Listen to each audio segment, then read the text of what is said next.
Hello everyone, I am the storyteller and I am here to help you today. I know you use this video to fall asleep, so before that, like the video and subscribe to the channel. Also, where are you from and what time are you watching? Now get comfortable and relax.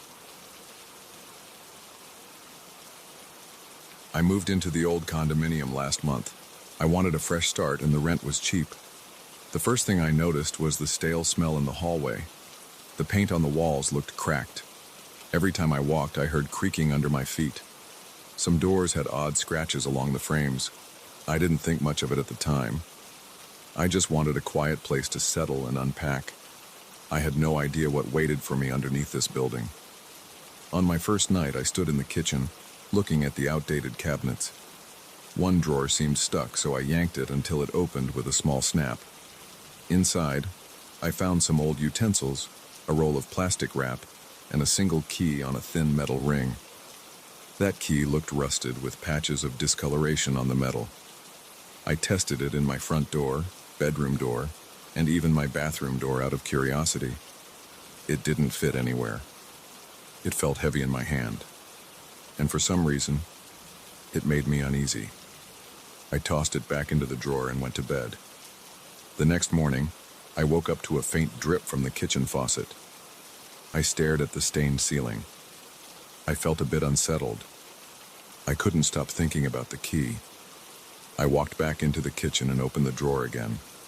I picked up the key, turned it around in my fingers, and ran my thumb over the rough edges. I told myself it was just a key, but it gave me a strange feeling in my stomach. After breakfast, I went outside and looked around the hallway again. I saw a few neighbors, but they were in a hurry. One older man nodded at me but seemed to avoid eye contact. During the day, I tried to focus on my work. I do most of my tasks online, so I stayed in my apartment, typing away on my laptop. Every now and then, I caught myself glancing at the drawer with the key. I felt drawn to it as if it had a pull. Late that afternoon, I decided to explore the building. I walked to each floor, checking the doors at the end of the hallways. Most were labeled with storage signs or electrical panels. Nothing looked especially secretive or locked with a big padlock. A few doors were unlocked and revealed empty supply closets. Others had large locks, but they were clearly for the maintenance staff. I found the building's manager in a cramped office next to the lobby. Her name was Marta, and she looked tired. I asked if she knew of any locked room in the building that required a special key. She shrugged and said she had no idea, then asked if I was having any plumbing problems. I said no. She told me the building was old and most of the basement areas were closed off years ago because they were unsafe. Then she excused herself to handle some papers. The word basement stuck in my mind. I hadn't seen any clear sign of a basement door in my earlier walk. I figured it might be hidden somewhere. That evening, I walked down to the ground floor and looked around the corners of the hallway near the elevator. I noticed a door that blended with the wall's color. It had a sign that looked worn off. The letters were too faded to read. The knob didn't budge. I peered through a narrow gap where the frame met the door. It looked dark inside, but I could feel a draft. I tried my apartment key, but it didn't fit. I tried the new key from the kitchen drawer, but it slipped in only halfway. I jiggled it. Nothing. I heard metal scraping, and I got a whiff of something damp. I gave up and headed back upstairs, frustrated. That night I lay awake thinking about that locked door. My apartment felt stuffy. I got up, opened the window, and let in some air. My mind wandered back to the basement. It occurred to me that maybe the lock down there was broken or rusted, and I just needed a stronger push. The next day, I went to a hardware store a few blocks away. I bought a small can of lubricant oil. I figured it might help loosen a stiff lock. In the afternoon, I went back to the mysterious door. I made sure no one was watching. I knelt down and sprayed a small amount of lubricant into the keyhole. I inserted the old key from the kitchen drawer and tried again. It went in deeper this time, though not smoothly. I twisted it with some force. I felt something shift, but it still wouldn't open. I kept turning and suddenly the key jammed. I pulled it out, covered in brownish residue. My hands shook a bit. I forced myself to breathe slowly and wipe the key clean on my jeans. Then I heard footsteps approaching, so I hurried back upstairs. Over the next few days, I tried not to think too much about the door. I unpacked more boxes in my apartment. I tried to settle in, meet a few neighbors, and get comfortable. But every time I passed through the lobby, I felt drawn to the hidden door near the elevator. I never saw anyone going in or out. I heard a rumor from an older resident about a sub-basement that had been used decades ago. He mentioned something about a clinic or a lab in the building's early history, but he said it had been shut down for safety reasons. That made me curious. Late one night, I decided to make another attempt. I walked downstairs wearing a thick jacket with a hood. The hallway lights were dim. The building was quiet except for the hum of the old elevator motor. I listened for any movement. When it sounded clear, I crouched by the door again. I inserted the key carefully. I felt the lock catch. I twisted the key, and the lock made a loud click. My heart pounded. I turned the doorknob, and the door creaked open. A cold draft hit my face. I stepped inside and closed the door behind me. The stairwell beyond was dark. The only light came from a weak bulb overhead. I walked down a narrow set of steps. The air smelled damp and stale. Water dripped somewhere, echoing against concrete. My footsteps were loud on the old steps. When I reached the bottom, I found another metal door. This one had a chain wrapped around the handle. I tried the key there, and it slid in easily. I turned it, but the chain still blocked the door. I fiddled with it until the chain dropped to the floor with a clang. I exhaled. My palms were sweating. I pushed the door open. I found myself in a wide corridor with cracked tiles on the floor. The walls had peeling paint and stains that looked like old water damage. I saw a few flickering fluorescent lights overhead. They made a faint buzzing noise. I slowly walked forward, hearing my own breathing. My shoulders were tense. I noticed doors on each side of the corridor. Some were ajar, revealing small rooms filled with dusty tables and chairs. Others were locked, with broken glass windows on the doors. As I moved deeper, I spotted a larger room at the end of the corridor. I stepped inside and saw a row of metal cabinets along the walls. In the center, there were old medical instruments laid out on a rusted table. There were scalpels, forceps, syringes, and jars with cracked labels. Dust covered everything. A thick layer of grime coated the surfaces. The smell in there was musty, like no one had touched it for decades. My stomach twisted. I wiped my forehead and tried to stay calm. I opened one of the cabinets. Inside, I found stacks of papers, some yellowed and brittle. The text was handwritten, full of abbreviations and scribbles. It looked like someone had taken notes on experiments or procedures. Many pages were incomplete, with random numbers and times written in the margins. A few had references to injuries or treatments. There was no clear explanation of what had happened here. I heard a faint noise, almost like a muffled groan. I froze. I strained my ears, but everything went silent. My heart thumped in my chest. I clenched my fists. My instincts told me to leave, but my curiosity kept me there. I moved to the next cabinet. The door squeaked when I opened it. More papers, more instruments, and some small jars with odd liquid residue inside. I tried not to imagine what they once held. As I flipped through the pages, I heard the noise again. It sounded like a distant moan. I felt the hairs on my neck stand up. I swallowed hard. Part of me wanted to shout out, but my throat felt tight. I looked around the room. I didn't see any other exit or any sign of movement. My palms started sweating again. I tried to control my breathing. I took a few steps toward a corner where I saw a row of tall storage lockers. They were labeled with small metal plaques, but the words had faded. One locker was open, revealing an empty interior except for a torn coat on a hanger. I shut it, and it creaked loudly. I thought I heard a shuffle behind me. I swung around, but there was nothing. I stood still, listening. The corridor outside was dark. I felt short of breath. I grabbed a random set of notes from a cabinet and stuffed them into my jacket pocket.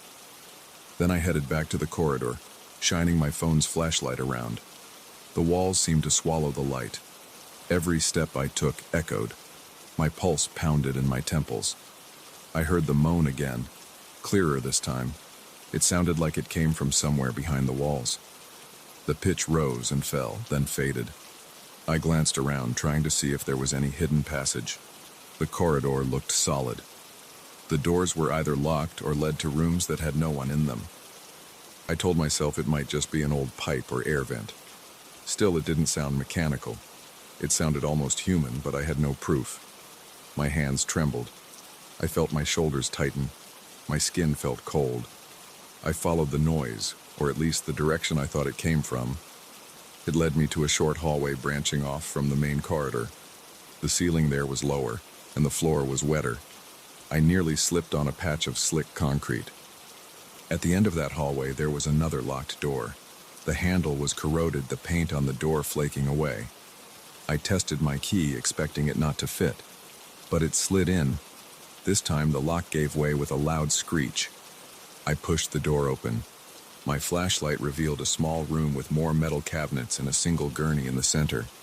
The mattress on the gurney was stained and torn. A thick layer of dust covered it. I stepped inside, scanning the space. My chest felt tight. Something about this room felt worse than the others. The temperature seemed colder. I moved the beam of my flashlight around, checking the walls. I saw more scattered papers on a table. I approached them, flipping through the top sheet. The handwriting was messy. It looked like notes on procedures performed on patients. Sentences cut off abruptly. One page mentioned a date from decades ago. Then I heard another moan. It sounded like it was coming from the wall to my left. I moved closer, pressing my ear to the cold concrete. I heard a soft thumping, then another groan. My breath caught in my throat. I tried to figure out if there was a hidden room behind the wall. I tapped the concrete with my knuckles. It felt solid. My phone's battery was getting low. I could see the percentage dropping. The flashlight grew dimmer. I felt a surge of panic. I realized I was deep in the basement, alone and hearing strange sounds. I decided I needed to leave before my phone died. I turned around, took a few steps, and felt a vibration under my feet. It was subtle, like a faint tremor in the floor. It pulsed once, then again. I knelt down and placed my palm on the tile. I felt a slight rumble, as if something under the floor was moving or waiting. The moan came once more, echoing in the small room. I stood up quickly, my legs shaking. I hurried back into the corridor, almost stumbling as I turned the corner. I thought I saw a shadow shift at the end of the hallway, but my flashlight was too weak to show much. I kept moving, glancing behind me every few steps. I heard the moan again, distant and muffled. I could feel my heartbeat in my throat. My fingers felt numb from gripping my phone. At one point, I swore I heard something scrape against a wall. My nerves were on edge, and I almost dropped the key. By the time I got back to the stairwell, I was sweating. The air felt thicker, like it was harder to breathe. I raced up the stairs 2 at a time. I reached the door at the top and fumbled with the knob. It swung open, and I stepped into the main floor hallway. The lights felt too bright compared to the basement. I stood there, panting. The door slammed shut behind me. I locked it and listened. All I heard was the quiet hum of the old building. I put the key in my pocket and walked to the elevator. I got inside and hit the button for my floor. When I reached my apartment, I locked myself inside and turned on every light. I paced around, trying to calm down. My shirt clung to my back, damp with sweat. I took out the notes I had grabbed and spread them on my kitchen table. As I scanned them, I saw references to treatments, patients, and something called deep cell. There were mentions of vibrations in the floor and tests on physical responses. All the notes ended abruptly, with no conclusion. I sat there, catching my breath. My mind raced with questions. I kept hearing that moaning sound in my head. I could almost feel the vibration again. It unsettled me. I wanted to figure out what had happened down there, but I also felt sick at the thought of returning. I stared at the rusty key on my table. It was covered in dried lubricant and flakes of rust. I felt a chill run through me. I didn't sleep much that night.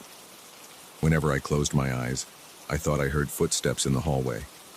I jolted awake a few times, unsure if the sounds were real or in my head. In the morning, I considered talking to the manager, but then I realized she might just lock the basement again and never answer my questions. Or she might ask me what I was doing down there in the first place.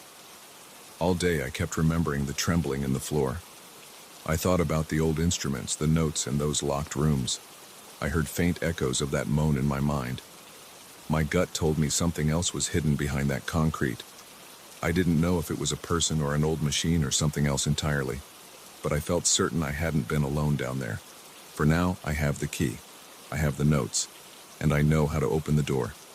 But I'm not sure if I want to go back.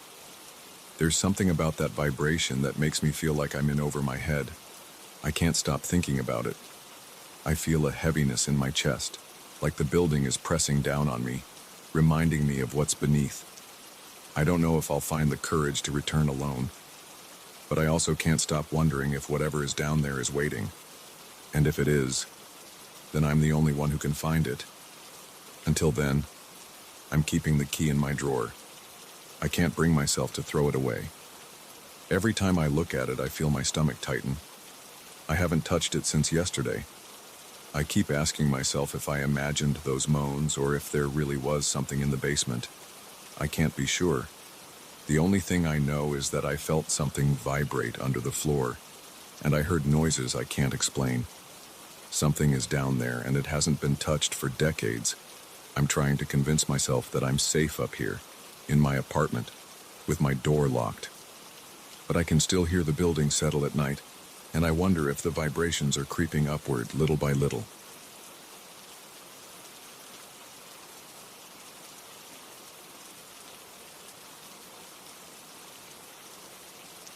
I never planned on sharing this with anyone, but I can't keep it to myself anymore. Something is happening on my rooftop terrace, and I can't explain it in any simple way. I'm not looking for sympathy or advice. I just need to lay out the facts as plainly as I can, because it's taken over my routine and my peace of mind. Every afternoon I go up there to water my plants. I used to find that half hour relaxing. Now it's the tensest part of my day. I live in a small apartment building with 6 floors. The rooftop has a clear view of the city lights, a few old chairs, and my collection of potted plants. I keep them arranged near the edges so they can get enough sun. I started watering them about a year ago, when the building management decided it was fine for residents to keep personal items up there. It became my little escape. I'd finish work, grab the watering can, head up the stairs, and spend some quiet minutes breathing fresh air. One particular afternoon about 2 months ago, I noticed something odd. While I was pouring water into a row of succulents, I felt a sudden chill on the back of my neck. It wasn't a slight temperature drop. It felt like someone opened a freezer door right behind me. At first, I assumed the wind was picking up, so I turned around. The air was still, no visible gusts, nothing moving.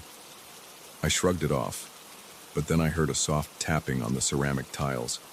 It sounded like footsteps, but very light. I spun around again, checking all corners of the terrace. Nobody was there. I walked around, looked behind the short wall near the entrance, but I found nothing out of place. I felt uneasy, but I told myself it was just my imagination. I finished watering the plants and went back to my apartment. I usually read or watch TV to unwind, but that night I replayed the moment in my mind. The tapping had sounded too distinct to be some random noise. It reminded me of someone walking very carefully in shoes that barely made noise, but still touched the floor at a steady pace. The next day I went up as usual. My first surprise was a couple of clay pots that had shifted to a different part of the terrace. They weren't just turned at a slight angle. They were several feet away from their original spot. One pot was even closer to the opposite wall. I looked around, half expecting to see someone up there with me. But again, I was alone. The building manager never goes up there unless there's a maintenance issue. Other residents rarely use that space. I placed the pots back where I remembered they should be, watered them, and left. I tried to put it out of my head, but it happened again the day after. This time, one of the chairs was flipped upside down. It was an old metal chair with some chipped paint. It's not heavy, but it's not light enough for the wind to knock over like that. I stood there staring at it, waiting for some explanation to pop into my mind. I couldn't think of any rational reason. I checked the floor for any sign of tampering or scraping, but everything looked normal. I looked around me, feeling my skin prickle with goosebumps. Over the next few days, I began to expect these minor disturbances. Sometimes a pot was moved, sometimes a chair was tilted or turned to face the other way. The succulent row stayed in place, but the bigger plants near the walls were always shifted around. I found myself scanning every corner, checking behind the door to the stairwell, and listening intently for any noise. Every so often, I'd hear faint creaks or clicks that sounded like they were right next to me, but I never saw anyone. I started to hurry through my watering routine, my heartbeat pounding. I wanted to get in and out quickly. I couldn't believe I was scared of an empty terrace, but I couldn't shake the feeling that someone was there. About a week into this strange pattern, I decided to do something more concrete. I have a small voice recorder that I bought a few years ago for a project. It's not expensive or fancy, but it picks up sounds decently well. One afternoon before I started watering, I slipped it behind a row of potted herbs. I left it running. Then I went about my routine. I talked out loud a bit, hoping that if someone was hiding there, they might respond. Nobody answered. After I finished, I left the terrace, locked the door to the stairwell, and came back about 20 minutes later to retrieve the recorder. Listening to that first recording felt like sifting through random noises. I heard my own voice, the sound of water pouring, and a few faint clicks. Then about halfway through, I heard something that made me pause. There was a low, raspy sound. It was uneven, like someone breathing through a clogged nose. I cranked up the volume and replayed it. The breath was definitely there, and it wasn't mine. It sounded close to the microphone, like whoever it was had crouched right next to the herbs. My throat went dry. I felt a tightness in my stomach. I tried to see if there was any other clue, but it ended with a faint shuffle, then silence. I couldn't sleep well that night. I kept picturing someone lurking behind the planters while I was just a few feet away, watering the succulents, oblivious. The next day, I repeated the process, but this time I placed the recorder under a chair in the corner. I made sure to angle it so the microphone faced the center of the terrace. I watered the plants, took a bit longer, and tried to act natural. Nothing stood out while I was up there. I left, waited again, and returned to grab the recorder. This second recording had more of that irregular breathing, except it was clearer. I also heard a faint whisper. I swear it sounded like someone saying my name. My name isn't very common, so it gave me chills. That whisper was slow, barely audible, but I recognized it. My hands started shaking. I paused the audio and pressed play again, my heart pounding in my chest. I couldn't mistake it. It was definitely my name. That was the moment I became sure there was someone or something on the terrace with me. I sat in my living room, the recorder resting on my coffee table still on. I couldn't think of anything else. The next few afternoons I felt dread every time I thought about going up there, but the plants needed water. I told myself I wouldn't let fear control my routines. So I forced myself to keep the same schedule. I placed the recorder in different spots, under a folded patio umbrella between two large pots, and even taped to the inside of the stairwell door. Each recording picked up that same soft breathing and the same whisper. Sometimes it was just once, sometimes it was repeated in short bursts. Always my name. I considered showing the recordings to someone else, but I didn't want to seem like a fool. I tried telling a neighbor about strange noises, but I left out the part about the whisper. He just nodded, said something about wind drafts, and changed the subject. He didn't seem interested. I stopped bringing it up after that. At one point, I tried to catch it in the act. I climbed the stairs quietly one afternoon without my watering can and stood behind the door. I listened through the gap at the bottom, hoping I'd hear footsteps or something moving the pots. I heard nothing. After 10 minutes, I slowly opened the door and slipped onto the terrace, staying near the walls. I felt my palms sweating. I checked each corner, even crouched down to see if anyone was hiding behind the planters. The place was empty. The sun was bright, and everything looked normal. No chairs knocked over, no pots out of place. I stood there, tense, waiting for something to happen. Nothing did. I watered the plants, feeling foolish, and tried to relax my shoulders. Right when I was about to leave, I heard a sharp scraping sound. It came from the far side of the terrace behind the row of bigger pots. I froze. The scraping was quick, like someone dragging a piece of metal across the floor. I walked slowly toward that area, barely breathing. I peered around the last pot, expecting to see something. There was nothing there. But I saw fresh scratch marks on the tile, a few feet long. They weren't there before. The marks looked shallow, and I couldn't figure out what caused them. My heart was pounding so hard I thought I'd pass out. I backed away and hurried down the stairs. That night, I sat in my kitchen and tried to think this through in a straightforward way. Pots moving, a chair flipping, strange breathing on the recorder, a whisper saying my name, and fresh scratches on the tiles. None of it made sense. I tried to rationalize it. Maybe someone found a way to mess with me. But what's the motive? Who has that kind of time? This isn't a prank that happens once and stops. It's been going on for weeks. The next day, I decided to address it directly. I went up with my recorder, placed it on the table, and said out loud, "I know you're here. Can you show yourself?" My voice cracked a little. I was scared, but tried to keep it steady. I stood there for a minute, waiting. The air felt colder than usual.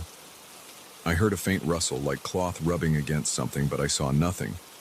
I said again, "I just want to understand what you want. Are you listening?" Another minute passed. Nothing.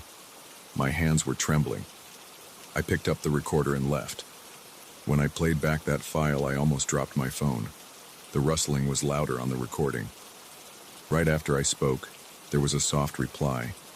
It sounded like a long exhale, followed by a single word. It was distorted, but it might have been "here." I can't be certain, but that's how it sounded to me. Like, "here." I broke out in a cold sweat. I tried to stand up from my couch, but my legs felt weak. I had the urge to run out of my apartment and never go back. Despite my fear, I kept returning. I still had to water my plants, and I was determined not to let this thing chase me away. Each afternoon, the atmosphere felt heavier. I'd walk onto the terrace, my ears tuned to every small noise. Sometimes I'd hear a soft step behind me. Sometimes I'd see a plant pot in a different spot than where I left it the day before. Once I found a single footprint in the thin layer of dust near the wall. It looked like a shoe print, but incomplete. The toes were smudged, as if the foot had shifted in place. I placed my own foot next to it and noticed it was slightly smaller than mine. That discovery made me uneasy. It hinted at a real physical presence, not just a noise in my head. I started sleeping with earplugs, hoping that would help me get some rest. My stomach was in knots every night. I'd wake up before sunrise, sometimes drenched in sweat, unable to remember my dreams. During the day, I tried to keep a normal routine at work, but I felt distracted, always thinking about what was waiting for me at home. After a while, I even considered getting rid of the plants. But that seemed like running away. One afternoon, I found a new chair in the middle of the terrace. It was one of those plastic chairs that had been stored in a corner for months. I never touched it before. Now it sat in plain view, facing the row of planters. I walked around it, half expecting someone to jump out. I didn't see or hear anything, so I decided to sit down. The chair felt stable, and I found myself looking at the area like I was at a theater, waiting for a show. Nothing happened for several minutes. Eventually, a chill ran across my arms. I heard that faint breathing again, only this time it sounded much closer. I turned, saw no one, and stood up. My heart hammered. I said out loud, "I can hear you. I know you're here." My voice echoed a bit. The breathing seemed to stop, or maybe I just couldn't hear it anymore. I felt nauseous, so I left. Now every time I'm on that terrace, I expect the unexpected. Some days, nothing unusual happens. Other days, pots are moved, or I hear that whisper on my recordings. I haven't shown them to anybody else. I'm worried they'll think I'm unstable. I try to act normal around neighbors, greeting them in the hallway, pretending everything is fine. But the truth is, I feel like something is always watching me up there. It doesn't attack me or chase me, but it doesn't go away. It's always just out of sight, leaving signs that it exists. A few days ago, I found the large wooden chair upside down again, right next to a big plastic pot I keep near the edge. I checked the recorder, which I had taped under a nearby table, The audio was mostly quiet until I heard a long, dragging sound, followed by that rough breathing. Then, clear as day, there was a muffled voice saying my name. I couldn't bring myself to listen to it more than once. I felt my face flush. My hands were shaking so badly that I had to sit down on the floor of my living room. I stared at the walls for a while, trying to calm down. I don't know what's going on. I still water my plants in the afternoon, but I move more carefully. My eyes dart around corners and my stomach churns. I keep my recorder running, even though it freaks me out to hear whatever this is. I've learned that ignoring it won't make it go away. It's here, in my space, and it wants me to know that it's paying attention. Maybe it's trying to communicate, or maybe it just enjoys messing with me. I don't understand its intentions, and I'm not even sure if it matters. This is where I stand now. Every day I climb those stairs with a tightness in my chest. Every day I wonder if I'll come face to face with whatever is breathing and whispering my name. But it never shows itself. It only leaves me clues and signs that it's right behind me, listening. I can't explain it, and I can't prove it to anyone unless they listen to the recordings. But even then, they'd probably think it's some weird interference or a trick. I'm not lying. I don't have a reason to make this up. I just want some peace again. For now, all I can do is keep watering the plants and hope that one day, this thing decides to leave me alone. Until then, I'll be up there every afternoon listening to its faint steps and feeling that cold breath on my neck.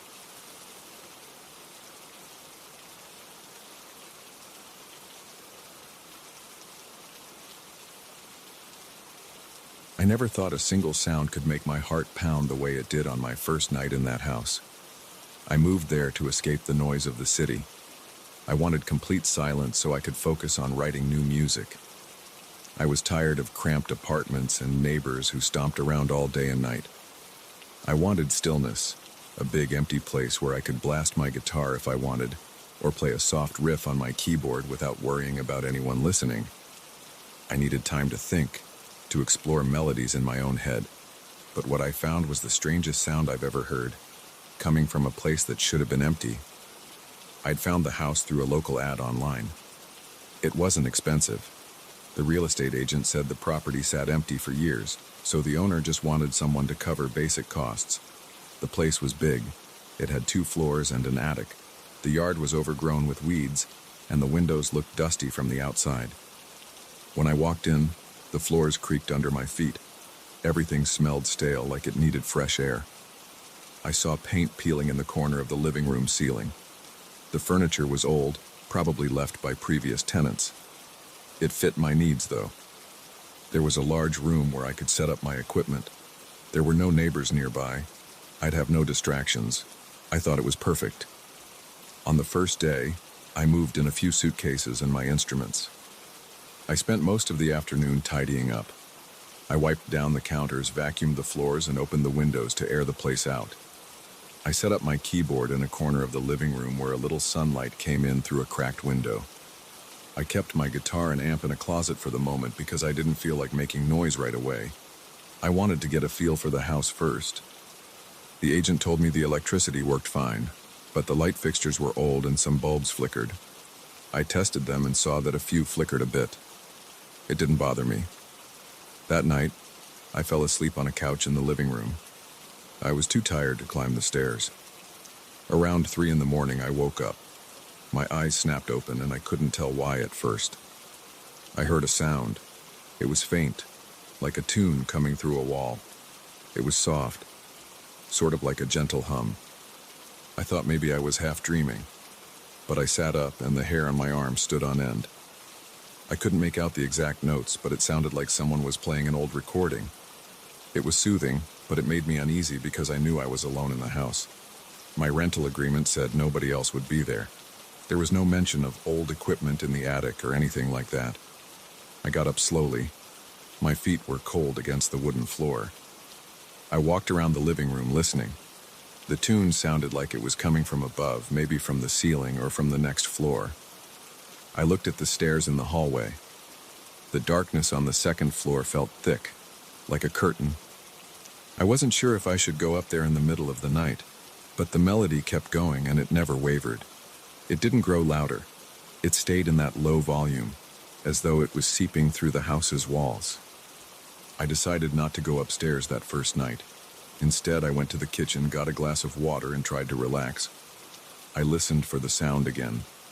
After a few more seconds, it stopped. I waited a bit, heard nothing else, and then told myself it was probably some old pipe or a weird draft. I went back to the couch and tried to sleep. My heart was beating fast, but after a while, I dozed off again. The next day, I tried to ignore what I'd heard, but it kept creeping into my thoughts. I sat at my keyboard trying to work on a new piece. Every time I pressed a few keys, I paused and listened, worried I might hear that melody again. I told myself I needed to check the attic just to be sure there wasn't a radio or something up there. But part of me felt uneasy about it. I spent the day messing around with chords and a bit of guitar, but my creativity felt blocked. My mind kept wandering back to that faint tune. Around 10 that night, I decided to head to bed early. I climbed the stairs to the second floor, walked down a dark hallway, and found the bedroom I'd chosen. I laid down on an old bed with a mattress that sagged in the middle. The sheets smelled a bit musty, but I was too tired to care. I turned off the light. The house was dead silent except for the faint hum of the refrigerator downstairs. My eyes got heavy and soon I drifted off. I woke up again at 3 in the morning. This time the melody was clearer and it seemed to float right outside my door. My arms felt tense. I sat up, turned on the lamp by my bed, and listened. I recognized the tune from the night before. It was steady, slow, like some old lullaby on a record player. The sound felt oddly warm yet unsettling because I couldn't figure out how it was happening. I stood, slid my feet into the slippers I'd left by the bed, and went into the hallway. I saw a set of narrow stairs at the end, leading up to the attic. The melody seemed to call me that way, though I tried not to think about it like that. It was just a strange noise, I told myself. I walked carefully, my steps making soft creaks on the floorboards. My chest felt tight. My mouth was dry. I had to force myself to climb the attic stairs. The air got colder as I went up. My eyes took a moment to adjust to the darkness at the top. I found a light switch on the side, flicked it on, and saw a single bulb hanging from the ceiling. It flickered a few times before it stayed lit. Dust floated in the air. The attic was cluttered with boxes, old furniture, and a big sheet covering what looked like an upright mirror. But in the corner near a slanted window, I saw a gramophone. It was covered in a layer of dust. I saw its metal horn and the wooden base. It looked like it hadn't been touched in decades. Yet the turntable was spinning. I swear I saw it rotating even though there was no visible record. That soft melody was coming from it. There was no needle pressing down and no vinyl in sight. My throat tightened. I felt goosebumps forming on my arms. My breathing got faster. I walked over and reached out to the gramophone's crank handle. The handle felt cold. Dust covered my fingers. I tried to stop the turntable. I placed my hand on the spinning platform, but it didn't budge.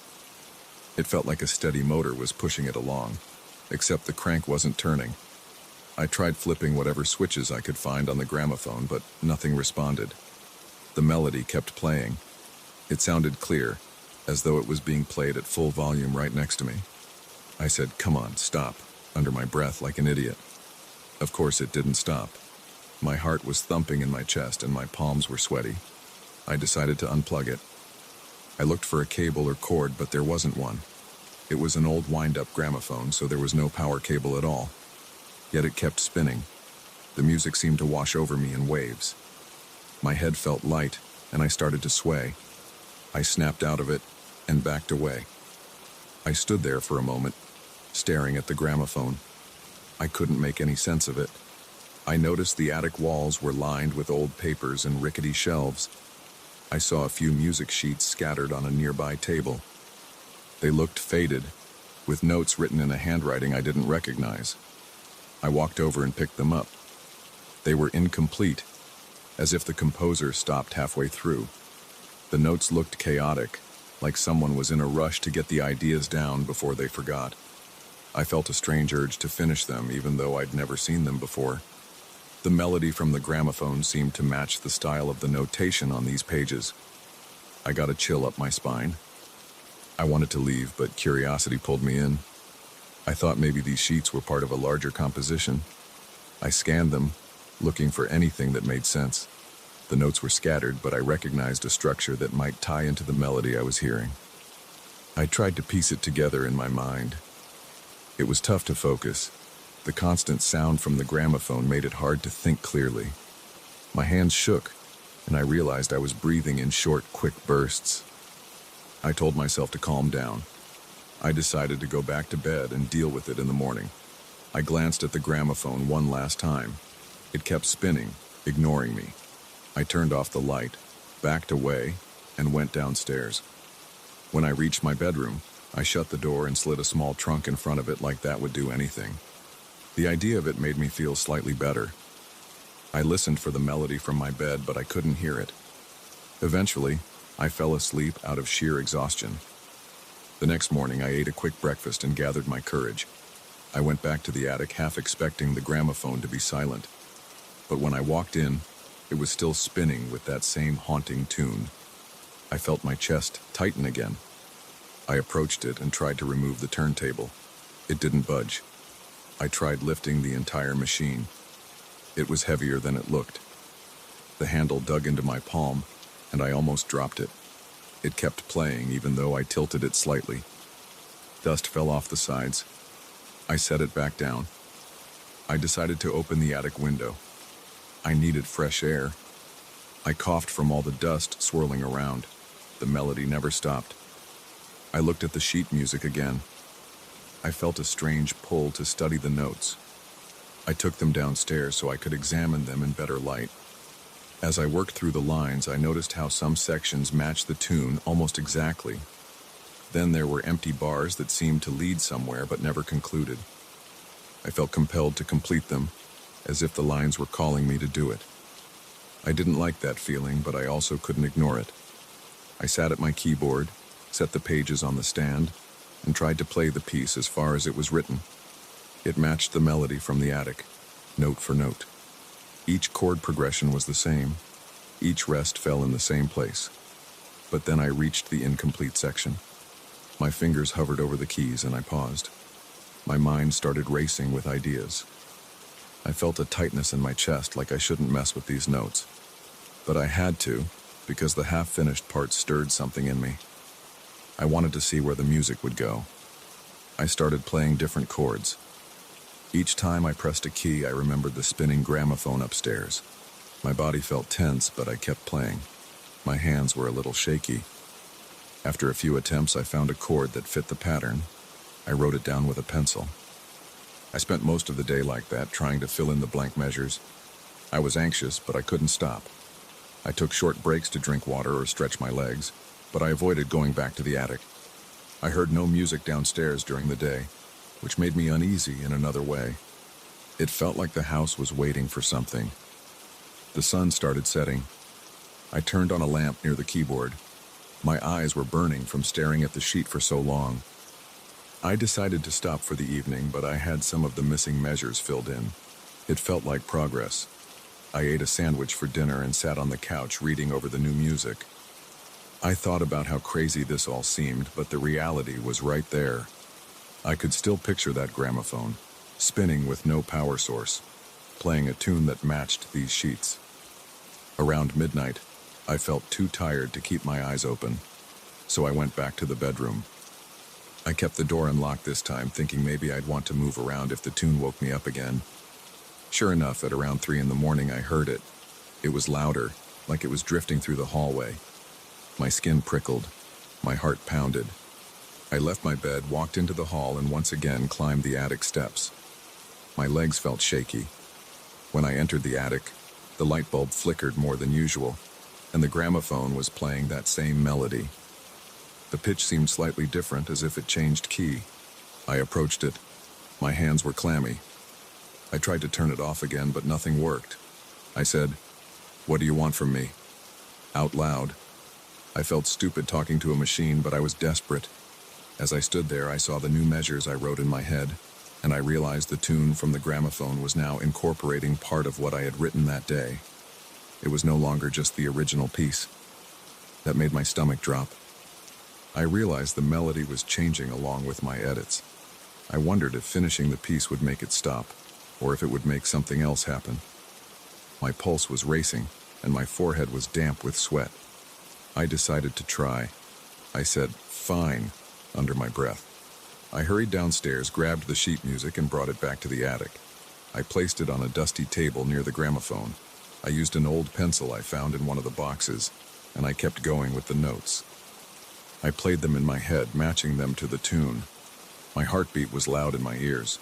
The gramophone's music seemed to guide me. I didn't question it anymore. I just wrote what felt right until the end.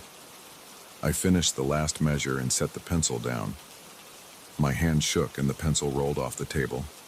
I stared at the sheet for a few seconds, waiting for something to happen. The gramophone stopped. The spinning turntable slowed to a halt. I heard the gears clunk to a standstill. I let out a long breath and took a step back. My arms felt weak. I walked over to the gramophone and brushed off some dust. It was quiet. No humming, no hidden motor, nothing. I lifted the turntable cover. It was completely still. I heard only my own breathing in that attic. I backed away, turned off the attic light, and went downstairs. I felt relief in my chest, but I also felt uneasy. I tried not to overthink it. I washed my face in the bathroom sink, then returned to bed and lay there, staring at the ceiling in the dark. In the following days, I stayed in the house, focusing on my actual music. I set aside that odd composition for a while. The gramophone remained silent in the attic. Once in a while, I went up there just to check. It never moved again.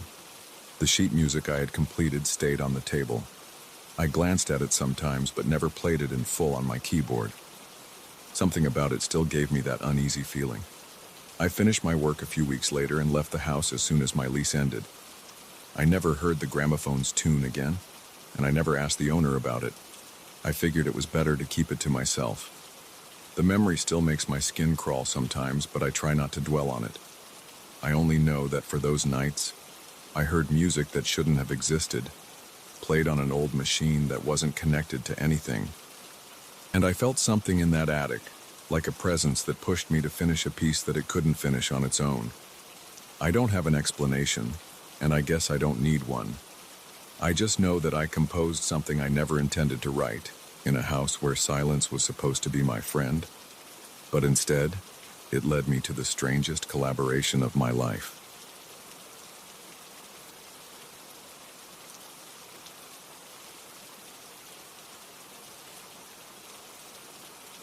I remember the exact moment I saw that old leather-bound diary. It was resting on a high shelf in a dim corner of a neglected used bookstore. There was a faint smell of dust and old paper in the air, and my eyes kept drifting to this strange book with no title on the spine. It looked out of place, like it didn't belong there. I approached it because I felt a strong pull, like I was supposed to take it off the shelf. The owner watched me from behind his cluttered counter, barely blinking. When I asked about the diary, he muttered, "Nobody's ever opened it, it just sits there." That line stuck with me. I felt a chill on the back of my neck. I wanted it anyway. I handed over a few bills, shoved the diary under my arm, and left without looking back. At home, I set the diary on my small kitchen table. I ran my hand over the cracked leather cover. It felt solid, but there was a certain dryness to it. The edges felt sharp, like it might crumble if I pressed too hard. There was no name, no date, no design, just plain brown leather with a slight discoloration in the corners. I opened it carefully, half expecting to see a name or some sort of dedication on the inside, but there was nothing. Every single page was blank. I flipped through all the pages, front to back. I didn't see a single word or mark, just empty off-white paper with the faint smell of old glue. I thought it might be a journal that someone never used. It didn't bother me. I actually liked the idea of having an old blank book. Something about the texture of the pages felt comforting. I closed it, set it on my bedside table, and forgot about it for a while. I went about my evening routine, cooked a quick meal, did some reading on my phone, and finally crawled into bed. I remember I slept quite well that night. In the morning, I woke up with my mind half on the diary. I glanced at my bedside table, saw it sitting there, and grabbed it. I opened it on my lap. At first, my eyes were still adjusting, so I blinked a few times. I noticed faint lines, like handwriting, scattered across the first 2 pages. I frowned because I knew those pages had been blank the night before. The handwriting looked old-fashioned, with sharp angles and heavy pressure on certain letters. It spelled out a short passage describing a scene that felt oddly familiar. I read the passage carefully. It mentioned a man who walked into a bookstore, found a diary, and brought it home. Then it cut off abruptly, as though the writer had been interrupted. I flipped to the next page, but it was blank again. My chest felt tight. I touched the ink, and it felt dry. The words were in black, a bit faded, but definitely there. I rubbed my hand over my face and took a few deep breaths. I double-checked my memory. The pages had been blank the night before. There was no doubt in my mind. I shook my head, closed the diary, and told myself there had to be some rational explanation. I went to work that day, but I couldn't focus. My mind kept going back to that handwriting.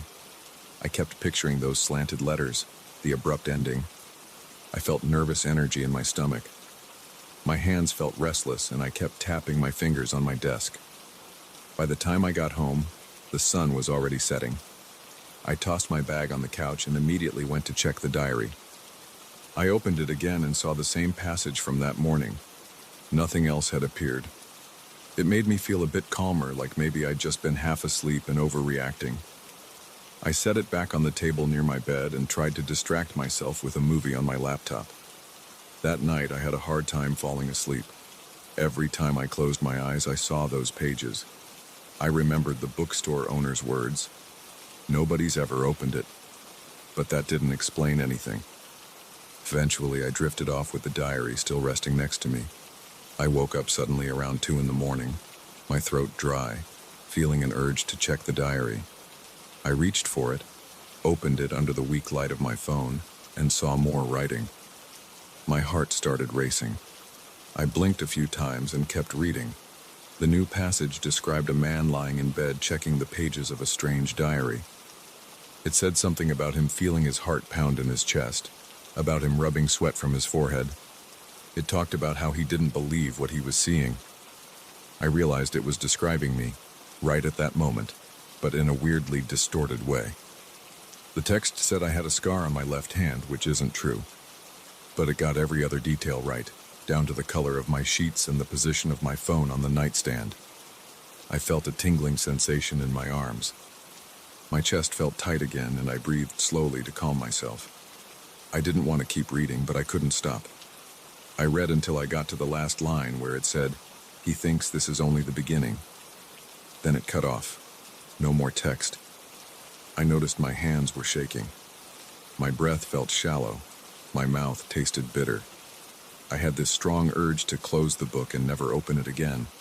But I also felt this pull, like I had to see what it would write next. It was 3 in the morning by the time I finally forced myself to lie down again. I couldn't sleep for a while.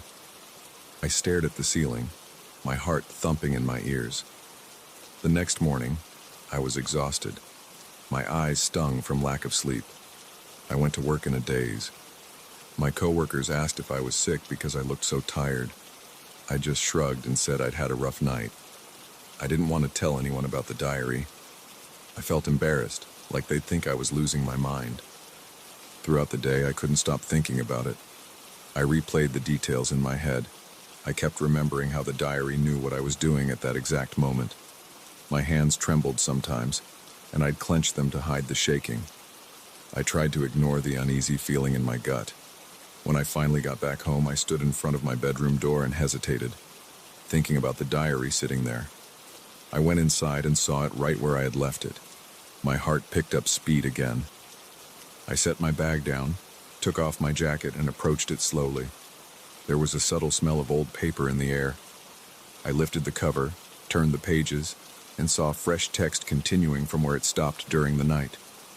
It described my day at work, my exhaustion, and even mentioned that moment when my coworkers asked if I was sick. It got details right, like the color of my tie and the coffee stain on my desk. But it also added details that hadn't happened, like a conversation with a friend that I never had. It described me making a phone call during lunch to someone named John, which isn't a person I know. It was unnerving. It was half true, half strange. That unsettled me more than if it had been completely wrong. I felt a surge of adrenaline course through my body. My stomach twisted. I slammed the diary shut and stepped back.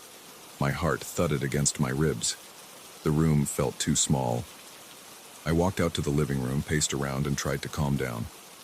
I told myself maybe there was some elaborate prank involved. Maybe the diary had some sort of hidden sensor or digital component that recorded my movements. But the writing looked like old-fashioned handwriting, not a printout. I told myself to think logically, but I didn't have any solid explanation. I tried ignoring it that night. I left the diary on the kitchen counter and watched TV for a few hours. I made a simple dinner, but my hands kept shaking while I chopped vegetables. I ate standing up, not really tasting the food. By the time I went to bed, I felt drained. I knew I wasn't going to sleep well. I tossed and turned for a while, then drifted off. Around midnight, I jerked awake with a sudden rush of panic. I couldn't pinpoint what startled me, but I knew I wanted to check the diary again. My body felt tense, my neck stiff. I sat up, turned on the bedside lamp, and walked to the kitchen. The diary was closed right where I'd left it. I opened it, flipping to the most recent page. New writing had appeared. It described me waking up in a panic, coming to the kitchen, and reading the diary. It even mentioned the faint creak of my bedroom floorboards and the slight chill in the air. It was describing the present moment again. I read on, and the last lines talked about my hidden fear that I was losing control of my own life. It mentioned how I felt alone. It said that I was starting to doubt my own sanity.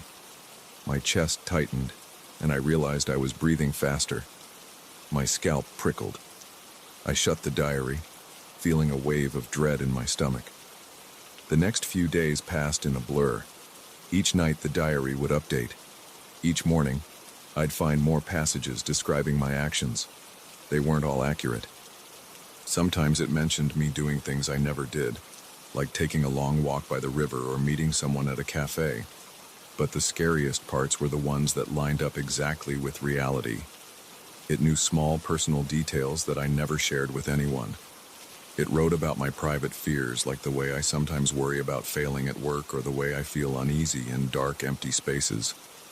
My nerves started to wear thin. I jumped at small noises like the sound of water pipes or the wind outside my apartment. My back felt tight, and I ground my teeth in my sleep. One evening, I decided to lock the diary in an old trunk. I carried the trunk to a corner of my bedroom, behind a chair. I latched it shut, then set a few heavy books on top of it. I didn't want to see that leather cover anymore. My hands felt clammy, and I kept swallowing to clear the dryness in my throat. I left it there overnight. I still woke up around 2 in the morning feeling uneasy, but I resisted the urge to open the trunk.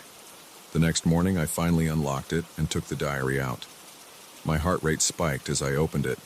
There was more text, describing my decision to lock it away. It said I was fooling myself if I thought that would stop the entries. That line made me clench my fists. My breathing got heavier, and I felt my pulse hammering in my temples. I wanted to throw the diary across the room, but I knew that wouldn't solve anything. I felt trapped. I placed it carefully on my desk and stared at it for a long time. The sunlight from my window made the leather look older, almost brittle. My mind raced as I thought about what to do.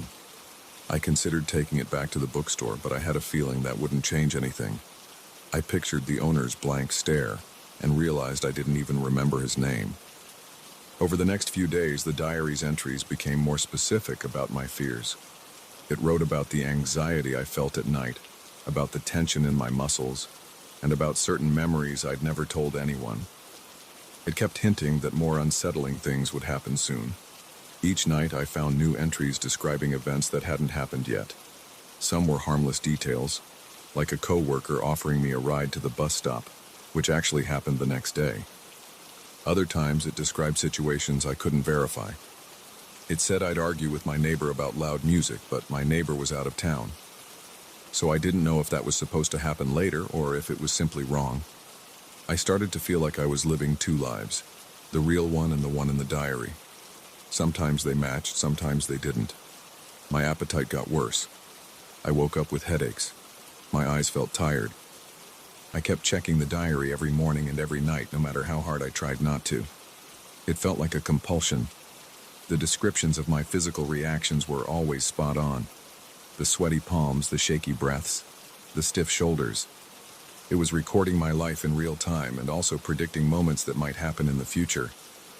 My tension grew every time I found a new line that hinted at a possible event. I worried about things that might never happen. One night I sat in my living room with the diary on the coffee table. I turned on all the lights because I didn't want any dark corners. My hands trembled when I opened it. The new passage described me reading those exact lines. It said I was feeling cornered and paranoid. It also mentioned that I wanted to destroy the diary but couldn't bring myself to do it. It said I needed to know what came next. I realized it was right. I did want to know. I felt beads of sweat on my forehead. My chest felt tight again, like I couldn't take a full breath. The diary had invaded my privacy in a way I never thought possible.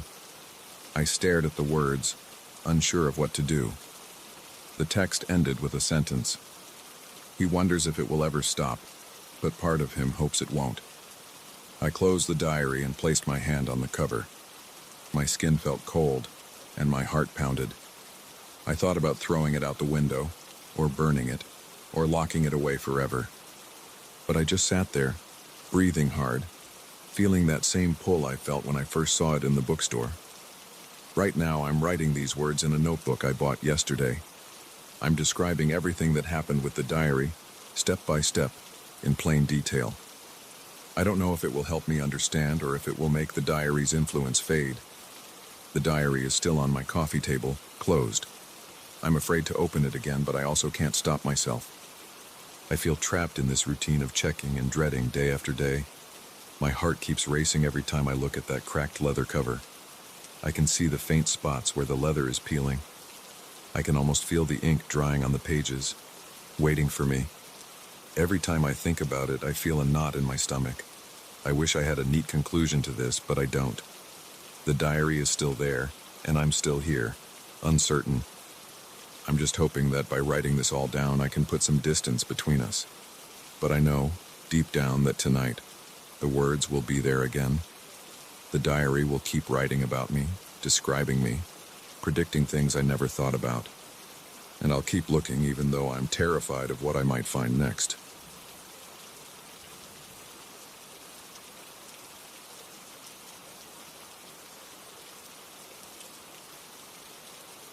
I was on my third cup of coffee when I noticed the central telescope reflecting a faint glow. The damn thing was powered down, but it looked like it was catching bits of light that shouldn't be there. I worked as an assistant in this remote observatory for a few months, and most nights were predictable. I'd monitor star charts, enter data into logs, and make sure all equipment stayed functional. Usually the darkness outside felt dull, and the only excitement came from spotting a comet or verifying a new star reading. Tonight felt different right from the start. The air smelled stale, and my pulse was faster than normal. I tried to ignore it, but the tension stuck around. I'd been alone for hours because our staff was small and our budget was tight. We took rotating shifts. When I first saw that flicker of light on the telescope, I assumed it was a glitch. Maybe some residue on the lens or leftover static from a previous observation. I got up from my desk to check it out. My legs felt stiff and cold, and the floor made a dull creaking sound under my boots. The interior lights in the dome were dim. We keep them that way to avoid interfering with our instruments. As I crossed the room, I felt a strange pressure in my ears, like I was changing altitude. The telescope housing loomed in the center, tall and silent. I touched the metal frame. It felt normal, smooth, a little chilled from the night air. I turned on a small inspection lamp. I ran it along the edges of the telescope, checking for anything obvious. No cracks, no burn marks, no sign of damage, but the lens looked reflective, even though it usually appeared dull with the light off. I moved my face closer. I saw a faint shimmer, like a distant glow behind the glass. It reminded me of a short circuit or a flickering LED, but I knew all the systems were offline. I wondered if it might be external, maybe a passing satellite. That's not unusual in this line of work. So I leaned in, trying to see if there was any movement. My breath fogged the lens for a second. When it cleared, I saw a soft white glow. It moved across the surface of the lens and vanished. My hair stood on end. I figured I should record everything, so I went back to my console. I logged the time, 2:13 a.m.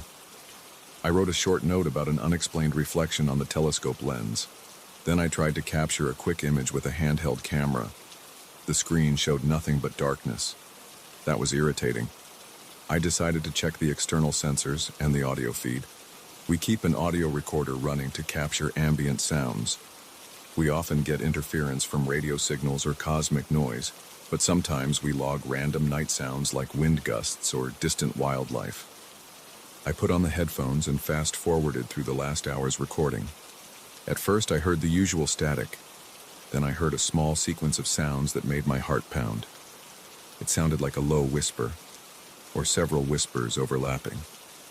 It was faint, and I couldn't make out any words, but it resembled human voices more than static. I replayed that section a few times. The more I listened, the more it felt like it was calling from somewhere close. I noticed my hands were shaky. I took a deep breath and tried to stay calm. I'm not superstitious and I'm not easily frightened, but there's a point where things stop making sense. That feeling settled into my chest. I jotted down the audio timestamp, then walked back to the telescope. My gut told me to check the lens again. This time I didn't use the inspection lamp. I just stood in the dark, letting my eyes adjust. The dome overhead was mostly open, but outside I saw clear skies. A normal star field hung above us. But the telescope lens looked like it had a dim glow, pulsing in and out. If I stared too hard, I almost lost it, but if I relaxed my eyes, I could see it. It was like a weak heartbeat. I reached out and put my hand near the lens, not touching it, just feeling for warmth. Nothing. It was cold. Then I leaned in, deciding to look through it. Even though the telescope was disconnected, I wanted to see if anything was visible. I peered through the eyepiece. I expected a black view or maybe some faint starlight. Instead, I saw a clear image of the sky, crisper than usual. I saw constellations I recognized, but there were these translucent shapes moving between the stars. They were faint. They looked like elongated silhouettes drifting back and forth. My breathing got tight. I felt my pulse in my neck. I tried blinking, but they stayed there. They almost looked alive, gliding in slow arcs. I could see through them. They gave off a slight shimmer, like a hazy reflection on water. I pulled away from the eyepiece. My back felt tense, and a bead of sweat ran down my temple. This was not typical. I tried the camera again, aiming it at the eyepiece. When I played the footage, I only got static. My mouth felt dry. I decided to see if the main computer could pick up the signal from the telescope. Of course, the system told me the telescope was off, so no data feed. That made no sense given what I just saw. I stepped away for a moment to splash some water on my face at the small sink near the back of the room. The water was ice cold and helped me focus. I looked at myself in the mirror. My eyes were bloodshot, and I looked tired. I told myself I might be hallucinating from lack of sleep, but I knew I wasn't that exhausted. Something was going on. I went back to my station and started flipping through the last few days of logs. I wondered if anyone else had reported something strange. I found nothing in the official logs, but I noticed a few lines of personal notes in the margin from the senior technician. He wrote about hearing unusual static on night shifts, but he never expanded on it. I replayed the audio recording again, searching for more anomalies. This time the whispering felt louder. It sounded like soft conversation in another room. I paused and rubbed my temples. My heart was beating faster, and I felt a tightness in my chest. I told myself to keep it together. I scribbled down, 2:30 a.m., voices on audio feed, unknown origin. Then I made a decision that felt risky. I would keep watching through the telescope to see if I could learn anything. I wanted more than a fleeting glimpse of those shapes. I walked back, turned the telescope's manual focus dial, and put my eye to the eyepiece. At first, I saw the familiar star field. Then I adjusted the focus a bit more.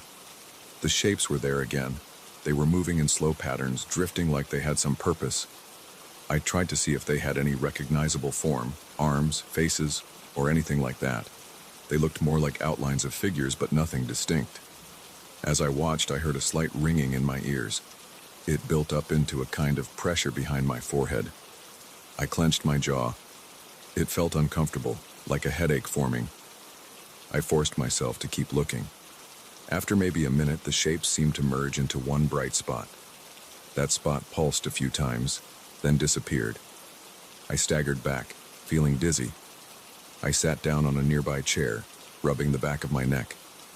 My mind spun with questions. Was I witnessing some kind of celestial phenomenon we hadn't documented before? Or was there something else happening? Something that wasn't natural? My body felt clammy, and I noticed my shirt sticking to my back. The air in the dome felt heavier, almost suffocating. I stood up and decided to open the exterior vents. Normally, we keep them shut during observations to control temperature, but I needed fresh air. I walked over to the control panel near the door. I flicked the switches for the vents and a rush of cool night air flowed in. It smelled faintly of sagebrush and desert soil. I took a few deep breaths. My heart rate slowed a bit, but I still felt a gnawing anxiety in my gut. I glanced at the telescope. It loomed in the darkness, still and silent, but I knew something was going on with it. I checked the exterior cameras next. We have a few to monitor the surrounding area for wildlife or intruders. The feeds showed empty ground, a few rocks and faint starlight. No sign of anything unusual. I felt a small surge of relief, but it didn't last long. The audio feed still carried those faint voices, or at least that's what it sounded like.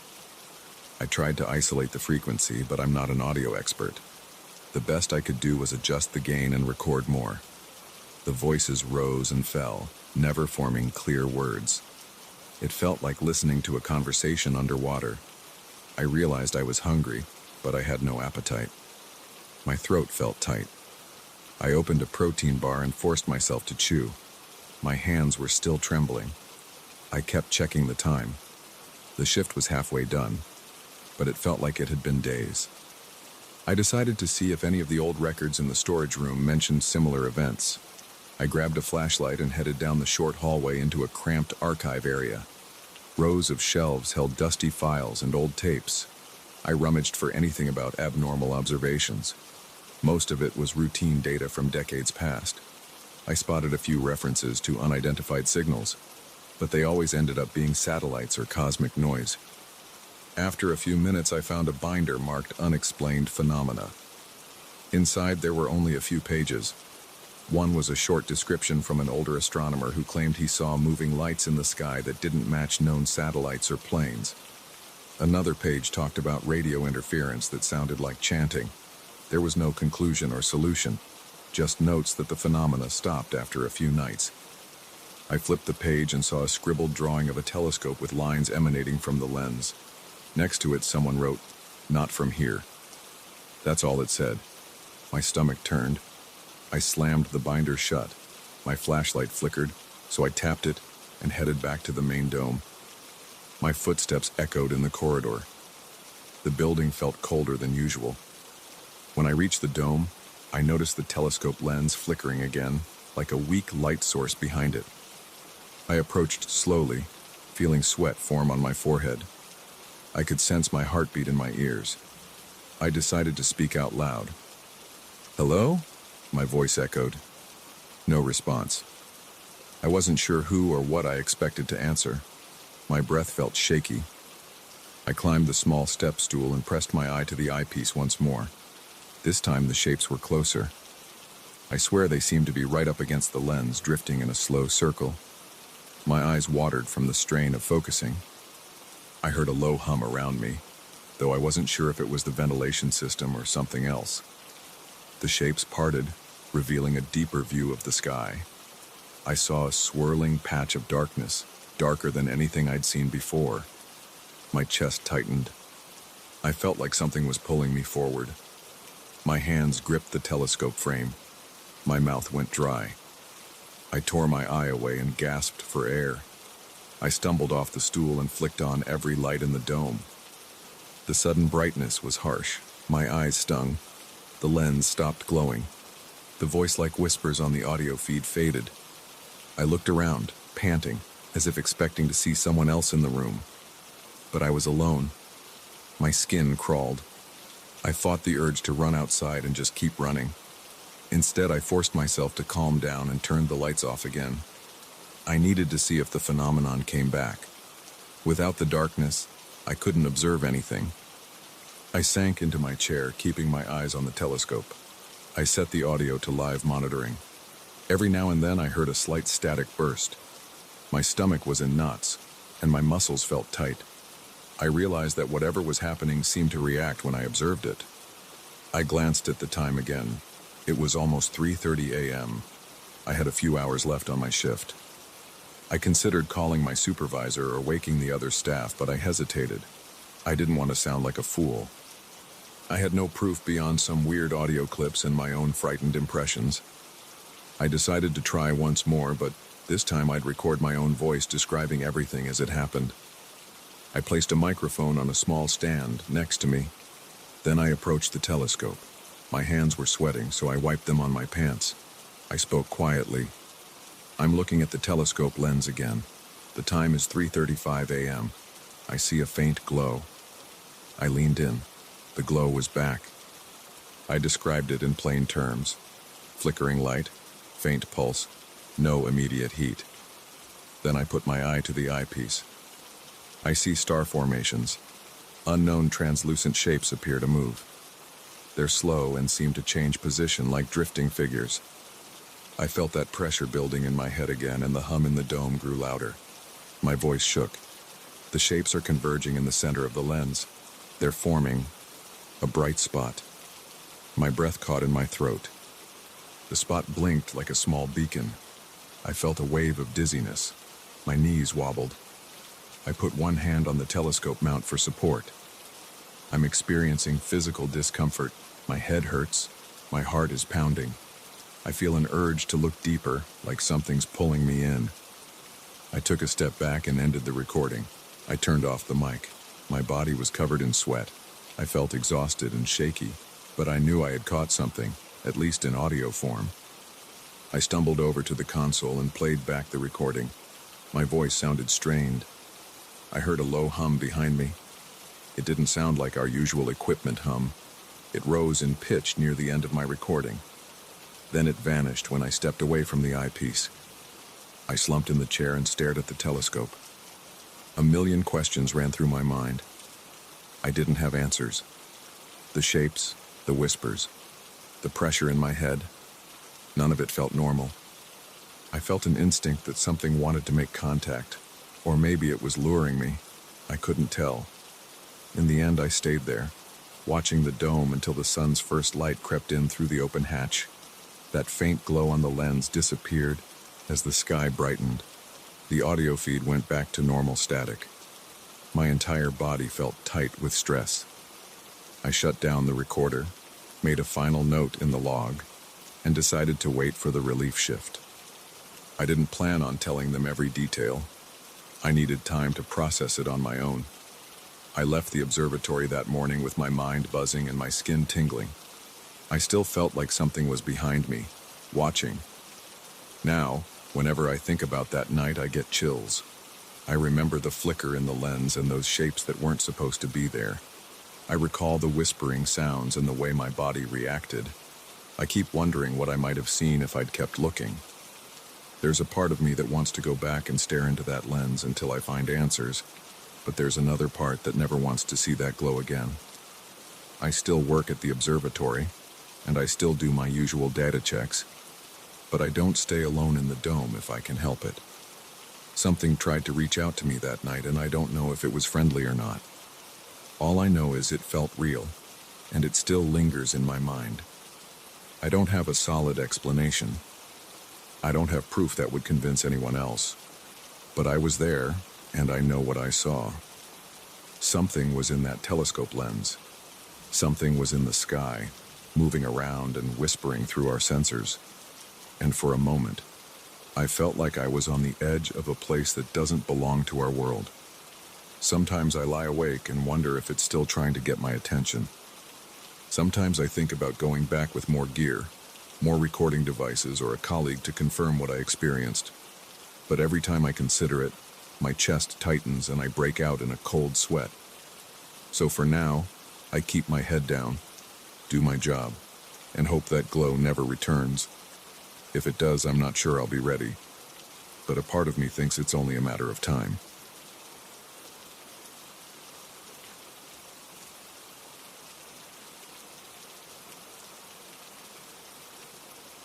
I first noticed that weird house 2 weeks ago. It stood out on my walk back from the grocery store. The roof had this odd pitch, almost like someone had messed up the original design and tried to fix it with random pieces of wood. The front windows were boarded up with old planks. Most people on the street seemed to avoid looking at it, but I couldn't help feeling drawn to it. I kept thinking about why anyone would leave a house like that. When I passed by at night, I sometimes saw a soft glow flickering behind the boards. There was no sign of electricity running there, no cables connected to the house, no lights shining through normal windows. Yet I caught these faint movements of light inside. It was almost like a lantern drifting around. Every time I saw it, my stomach tightened. I'm not easily scared. I've lived in rough neighborhoods, I've dealt with break-ins, and I've had my share of tense moments. But that house put me on edge.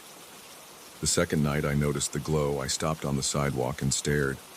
The boards looked rotted, and the nails stuck out. The paint on the house had peeled off long ago, revealing dull gray wood. The front steps were cracked. I remember hearing nothing, like even the wind had decided not to blow there. Eventually, my curiosity got the best of me. I wanted to figure out what was going on, or at least confirm if the place had some old wiring that caused the weird light.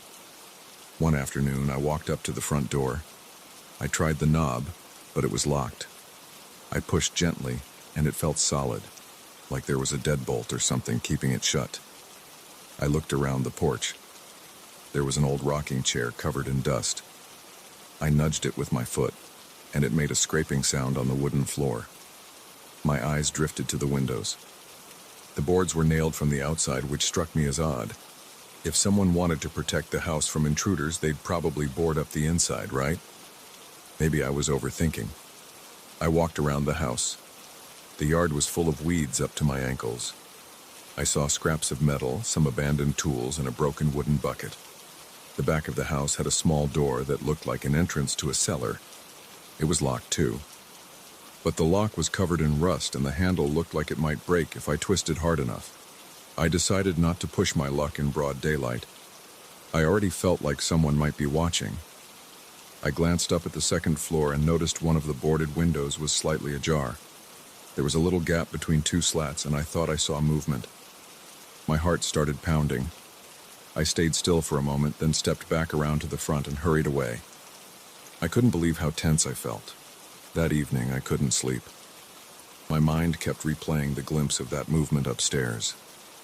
I also remembered the locked doors and the rotted boards.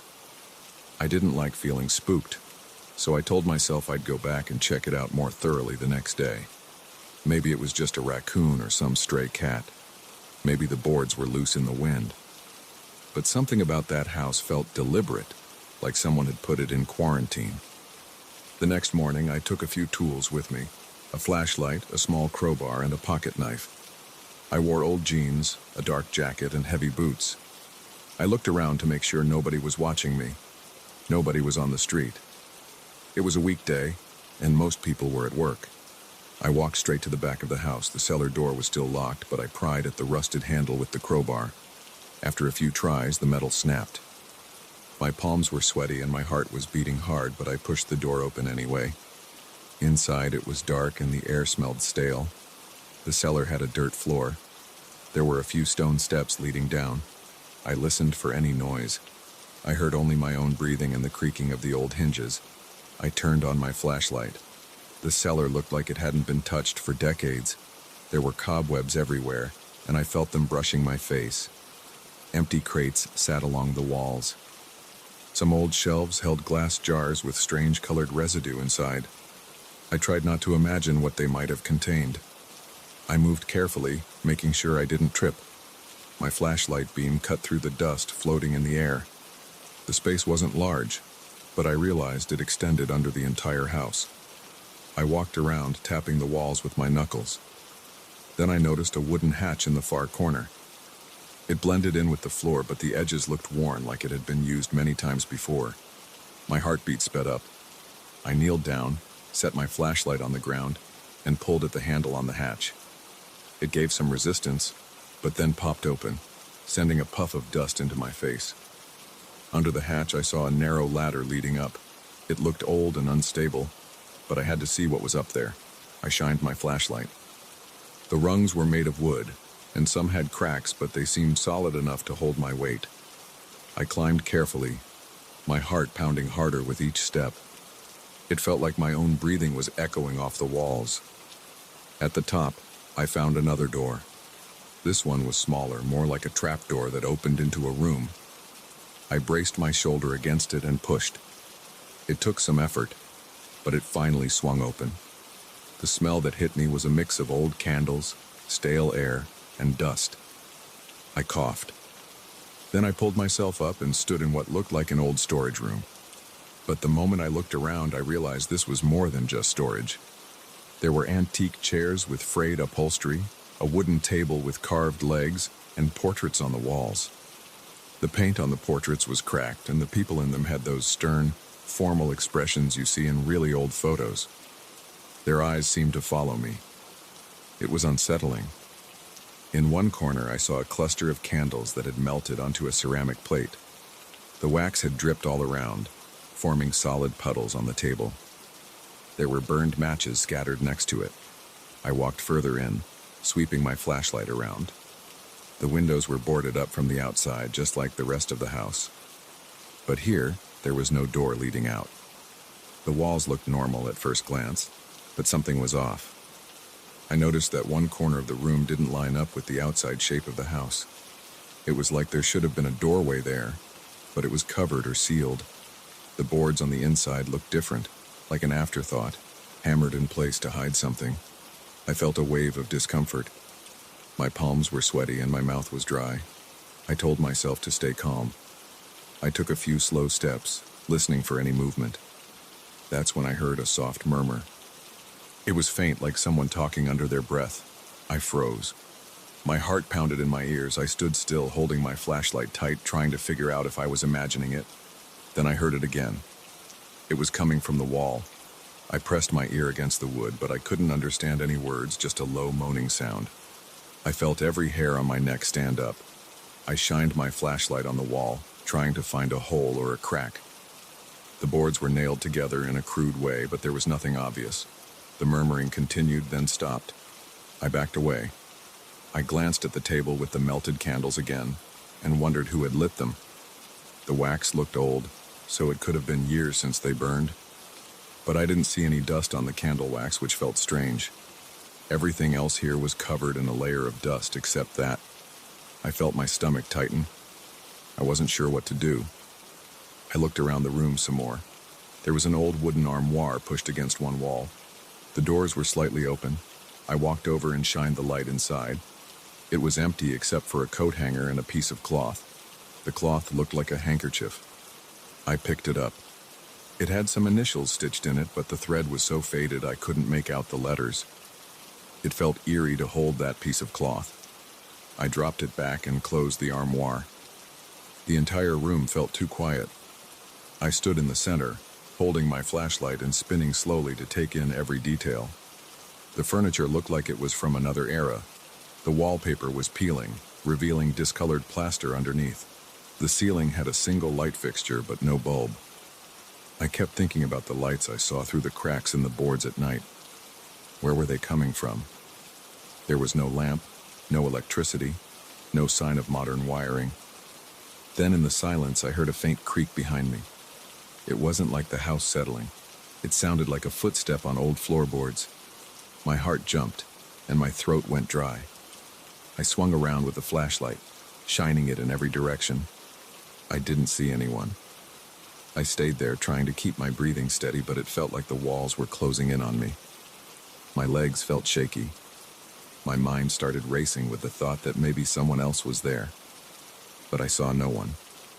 I decided I had to test something. I turned off my flashlight to see if any light would appear in the darkness. Immediately, the room went pitch black. I stood there, waiting, listening to my pulse. My skin tingled and my palms started to sweat again. After a few seconds, I noticed a faint glow drifting along the corner of the ceiling. It was hard to focus on, like it was behind the boards. It moved slowly, almost like a person carrying a candle. But there was no flicker that I could recognize. It was just a pale, soft glow. It made me feel cold. I switched my flashlight back on, and the glow disappeared. I swallowed hard, trying to steady myself. I went over to the boarded area in the corner, the one that looked different. I ran my fingers along the wood. It was nailed shut in a hurry. I took out my pocket knife and tried to pry one of the nails loose. It barely budged. The sound of metal scraping against wood made me flinch. That's when I heard the murmuring again, louder this time. It seemed to come from all around me. My chest felt tight. I stopped trying to pry the nail and stepped back. I thought about leaving, but I also wanted answers. Instead of ripping off the boards, I walked around the room, checking every corner for some hidden door. I found none. The floor was solid. There was no second trap door. Nothing else looked like an exit or a passage. The murmuring died down again, but it left me feeling uneasy, like someone was watching from behind the walls. I'd never felt so exposed. I stepped up to one of the portraits on the wall. The man in the picture had a long, narrow face, slicked back hair, and a stern expression. The frame was dusty, but I noticed a small brass plaque at the bottom with a name. The letters were too faded to read. I touched the canvas lightly. It was rough and brittle. Then I heard another creak from across the room near the table. I spun around, flashlight shining, but there was nothing. My heart pounded so loud it almost hurt. I couldn't shake the feeling that something was trapped here. I know that sounds like I'm jumping to conclusions, but in that moment, I felt cornered by the heaviness of the place. My skin was clammy, and I kept swallowing to keep my throat from going dry. The smell of melted wax and old wood made me nauseous. I told myself to stay calm, but I was shaking. I walked to the trapdoor I had come through and looked down the ladder into the cellar. It was still dark down there. The beam of my flashlight didn't reveal anything out of the ordinary. I considered leaving, but then I remembered the earlier nights when I saw the light flickering from the street. I wanted to see if it would happen again if I stayed long enough. So I turned off my flashlight once more, letting my eyes adjust to the darkness. My ears strained for any sound. After a minute or two, the pale glow started up again. This time it moved near the table with the melted candles. I stared, my heart racing. I couldn't make out a shape, just a soft moving light. It felt cold in the room. I could feel goosebumps on my arms. Then I heard the murmuring again, right behind me. I jerked around, turning my flashlight back on out of reflex. The glow vanished and the murmuring stopped. My hand trembled on the switch. I'd had enough. I moved quickly to the trapdoor. I climbed down, nearly slipping on the last rung. My feet hit the cellar floor and I gasped for air like I'd been holding my breath. The cellar felt oddly comforting compared to that room. I walked to the outside door and stepped into the daylight. When I stood there in the backyard, breathing in fresh air, my whole body was shaking. My shirt was damp with sweat. I realized I was gripping my crowbar so hard my hand ached. I closed the door behind me. I didn't bother trying to relock it. I just backed away, looking at the house. There was nothing outwardly scary about it in the daylight, but I felt like I'd walked into someone's private misery. It was as if that hidden room wanted to remain cut off from the world for a reason I still didn't understand. Those whispered voices, the old furniture, and the melted candles, it all felt like a place stuck in time, refusing to move forward. I stood there for a long moment, trying to steady my breathing. My mind was racing with the memory of those faint lights drifting in the darkness. The whole experience made me feel unsettled, almost like I'd trespassed on something I shouldn't have. Eventually, I forced my legs to move. I walked around the side of the house through the overgrown weeds until I reached the front yard. The street was quiet. No one was around.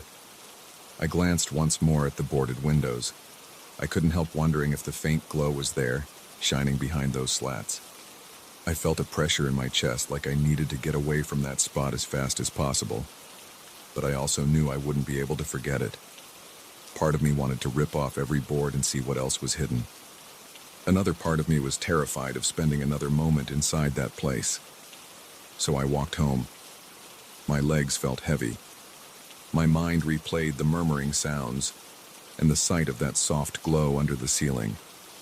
I tried to think of it as some natural phenomenon or a trick of my imagination, but I couldn't convince myself. The memory felt too real. When I finally got back to my own house, I locked the door and leaned against it. My heartbeat was still out of control. I'm not sure what I'll do next. Every time I think about going back, a cold sweat forms on my forehead, but I can't stand not knowing the full story of that boarded-up room. I keep imagining those old portraits, the cracked frames, the melted candles, and the sealed corner that didn't line up with the rest of the house. Something is in there, trapped or forgotten. The murmuring voices made my stomach clench. I don't know what they're trying to say, but they sound lonely. For now, I'm just trying to get a full night's sleep, but I still see that glow in my head when I close my eyes. It drifts, soft and pale, moving without a source. I hear those low whispers in my dreams. I jolt awake covered in sweat. I've never experienced anything like it before. I keep telling myself it's just an old house with weird architecture, boarded windows, and a hidden room. But deep down, I feel like there's something else going on, something that doesn't want to be disturbed. And until I find out what it is, I'll never stop wondering why that room stays locked away from everyone, showing only a strange glow at night and whispering through the walls like a trapped memory.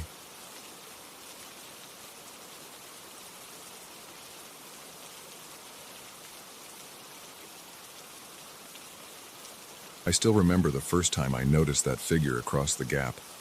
I was on a narrow trail near the top of a ridge, feeling the rough texture of granite under my palms as I steadied myself. The sun was behind me, warm on my neck, and the breeze felt good against my sweaty back. When I looked across to the opposite rock face, I saw a human-shaped shadow standing there. At first, I thought it was just my outline, stretched out by the afternoon sun. But then it moved in a way I didn't. Its arms lifted, and I kept mine at my sides. My stomach tightened, and I felt a jolt of adrenaline pulse through my body.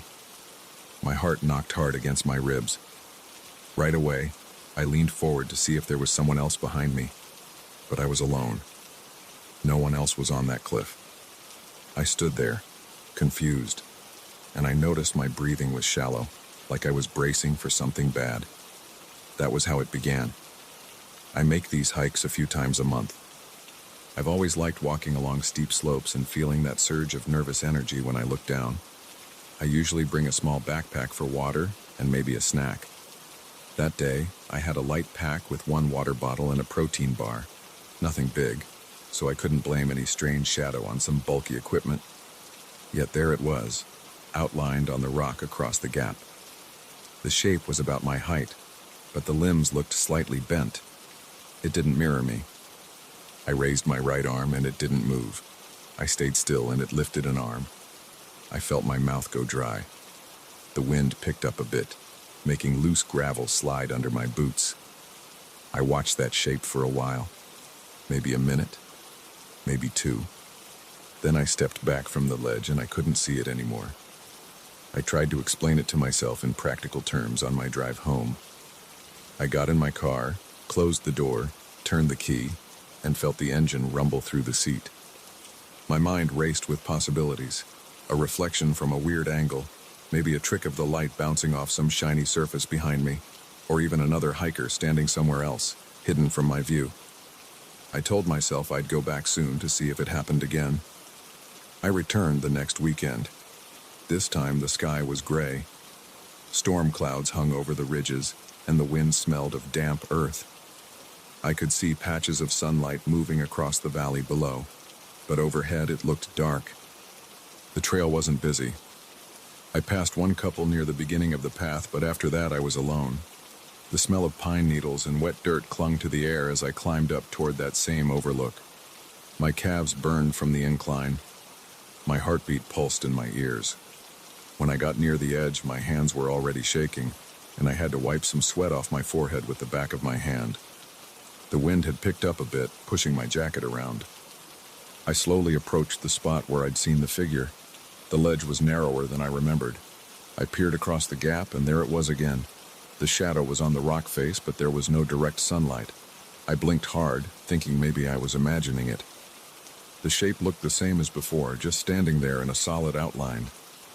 Even though clouds covered the sun, the figure was distinct. My skin prickled, and I felt cold despite my body heat from the hike.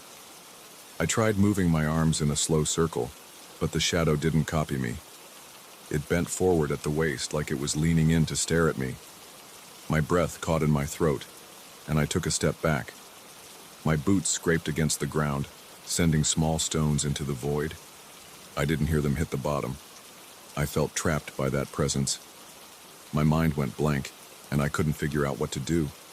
I wanted to see if it would vanish, but a part of me wanted to run back down the trail. My hands were tingling and my stomach felt tight. I forced myself to step forward again. My pulse hammered in my ears. The shape tilted its head like it was trying to see me better. I whispered, "Hello," but my voice sounded thin. I heard no echo. There was only the wind. The shape didn't move for a few seconds, then it lifted a hand, palm facing me. I swallowed hard. It didn't feel friendly. I don't know how to explain it. It wasn't an obvious threat either. It was just there, doing something that shouldn't be possible. I left after that. I turned around and walked fast down the trail. My legs were shaky, and I slipped once, scraping my knee on a rock. I brushed the dirt and blood off. I glanced over my shoulder a few times, but all I saw were the high walls of the trail and the drift of clouds above. When I reached my car, I realized my shirt was soaked with sweat. My hands trembled a bit when I turned the key. On the drive home, I gripped the wheel so tight that my knuckles turned white. I kept replaying the scene in my head, trying to figure out how a shadow could appear when there was no direct light. I got home, tossed my backpack on the floor, and tried to distract myself with television, but the memory wouldn't go away. I barely slept that night. Over the next few days, I couldn't focus on anything else. I'd be sitting at my desk, tapping a pen, and my mind would drift back to that outline, turning its head, raising an arm. My appetite shrank. I'd wake up in the middle of the night with my heart racing, thinking about the shape. By the following weekend, I had decided to return again. I wanted to see if it was still there. A part of me hated the idea, but the curiosity was too strong. I also wanted to prove to myself that I could handle it. I didn't want to spend my days and nights wondering if I was losing my mind. That weekend, the forecast showed clear skies. The sun was bright. My drive to the trailhead felt longer than usual, probably because I kept checking the clock. I carried a bit more gear this time, a small flashlight even though it was broad daylight, and a better first aid kit. My chest felt tight the entire hike up. I had a dull ache behind my eyes. Each step on the rocky path felt heavier than normal. Occasionally, I heard the sound of loose rocks clacking under my boots. When I reached the final stretch before the ledge, I stopped, breathing hard, feeling the slight burn in my lungs. My shirt clung to my back, and the sun beat down on my neck. I walked out onto the ledge. My stomach tensed up as I peeked across. The shadow was there, waiting. It was in the same spot. My legs shook when I saw it again. That shape moved in a slow, deliberate way, lifting an arm like it was waving, but I wasn't waving back. I grabbed a small rock from the ground and threw it toward the opposite cliff. The stone bounced off the wall and tumbled into the gap. The shape didn't flinch. I stepped closer to the edge, feeling the gust of wind trying to push me back. My heartbeat pounded so loud it echoed in my skull. I looked behind me. No one stood there. No object was creating that shadow. Yet I saw it clearly, outlined in stark contrast against the stone. The sun was shining at a slight angle, but that still didn't explain why it was so defined or why it didn't match my movements. I tried something different. I turned around and faced away from the gap for a moment, then snapped around quickly to see if I could catch the shape off guard. When I turned back, the shape was still there, but now it had both arms lowered. It seemed to be standing in a neutral position, facing me. My skin crawled and I rubbed my forearms to get rid of the goosebumps. I considered walking away again, but I felt this pull to stay. My curiosity mixed with raw fear. I swallowed and wiped sweat from my lip. I started talking to it out loud. My voice sounded shaky. I asked, "Who are you? What are you doing here?" No response. It just tilted its head to the other side. A crow cawed somewhere above. I heard the flapping of wings, then silence. The wind rushed around me, pushing my hair across my forehead. My boots scuffed against the rocky surface as I shifted from one foot to the other. My mouth felt dry, so I sipped some water from my bottle.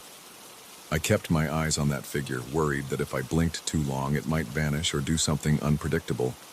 But it stayed put. I decided to pull out my phone and take a picture. My hand shook a little, but I managed to aim the camera across. I looked at the screen. I could see the rock face, but not the shadow. The photo just showed bare stone. My throat tightened. I snapped a few more pictures, but each one came out the same. No figure. Yet when I raised my head and looked with my own eyes, I saw it, clear as day. I felt a wave of nausea. My mind spun. I forced myself to breathe slowly, to steady my nerves. I took a step closer to the edge, testing my balance. I shouted, "Stay where you are." I don't know why I said that. The shape didn't move for a moment, then it lifted a hand again, like it was reaching out. That hand gesture made me recoil. I stumbled back a step, my foot sliding on some loose gravel. My heart hammered. I could almost feel my pulse in my throat. I was so close to the edge it made my head spin. I crouched down, making sure I wouldn't slip. My palms flattened against the cold, rough surface of the ledge. After a few minutes, I stood up again and tried to think of what else I could do. The shape was still across the gap, silent and steady. I reached into my pack for the flashlight. I clicked it on and aimed the beam at the shape.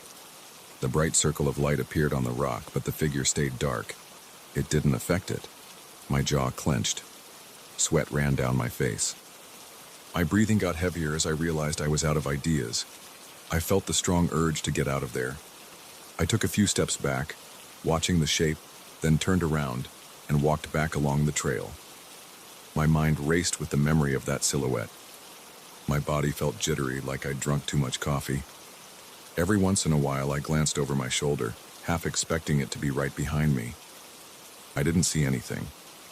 The walk down felt like it took forever, and the tension sat in my shoulders like a knot I couldn't unclench. I've gone back several more times. It's always there. Sometimes the sky is bright, sometimes it's cloudy, and sometimes there's even a slight drizzle. No matter the weather, the shadow shows up as soon as I get close to that ledge. It stands there watching me, moving in ways that make no sense for a shadow. I've tried filming it, but the video just shows an empty cliff. I've tried bringing along different tools like a small mirror to see if I can bounce light back. I've tried wearing different clothes, carrying different kinds of backpacks, even wearing a hat or going without one. None of that changes anything. The shadow is there, independent of my movements. It doesn't talk, it doesn't make any sound, and it never leaves. It just moves on its own, sometimes copying a movement I do a few seconds later, sometimes doing something completely different. like raising both arms above its head or twisting sideways. It reminds me of a person, but I don't know who. I've started to feel uneasy all the time, even when I'm at home. I'll catch myself checking corners, scanning walls, looking for any flicker of that shape. My posture is tense. My jaw aches from clenching. Sleep is hard to come by these days. I don't have a grand explanation. I can't say what it is or why it's attached to me. All I know is that whenever I stand on that ledge, that outline is waiting. I've seen it shift its position slightly, like it's reacting to my presence. I've heard my own pulse pounding in my ears as I stare at it. My palms sweat and my throat goes dry. Sometimes I want to turn and run before it does something worse. Other times, I feel a surge of anger because I can't figure out how to beat it. But it doesn't matter how I feel. It's still there every single time. It's like a silent challenge. I keep coming back because I can't help it. The feeling in my gut tells me I should stay away, but I can't let it go. Each time I approach that cliff, my hands start to tremble and my vision seems sharper, like my body is in full alert mode. My heart feels too big for my chest. I can taste copper in my mouth, probably from biting my tongue or the inside of my cheek without noticing. The wind whips around me and the air tastes thin and cold at that elevation. I walk to the same spot. I look across, and the shape is there, shifting slightly, waiting for me. I don't know what else to do. It's not hurting me. It just refuses to vanish. I can't capture it on camera or explain it to anyone. Nobody I've told believes me. Some think I'm overworked or stressed out. Others just shrug and say I must have seen a trick of the light. But I know what I've seen. I feel that twist of dread in my stomach every time I get close to the edge.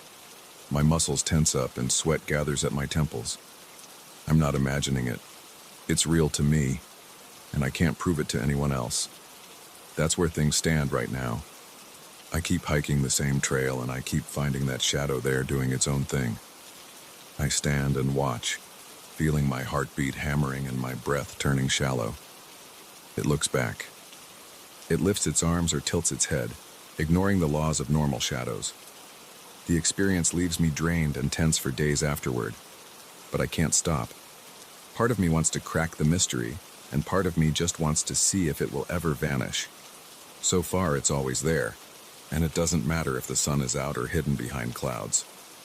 That shape is stuck to me in a way I can't explain, and I don't think it's going away anytime soon.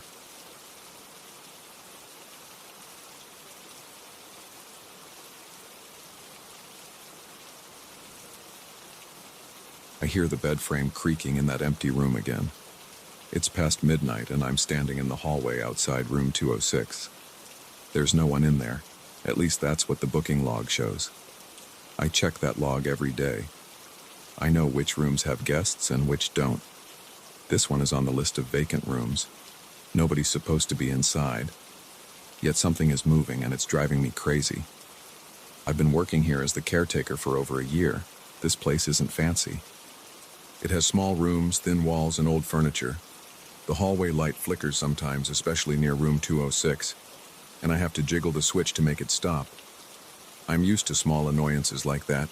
Leaky faucets, squeaky doors, scuffed floors. None of it bothers me. But hearing noises in a room that's supposed to be empty sets off a knot in my gut. It makes my hair stand up at the back of my neck.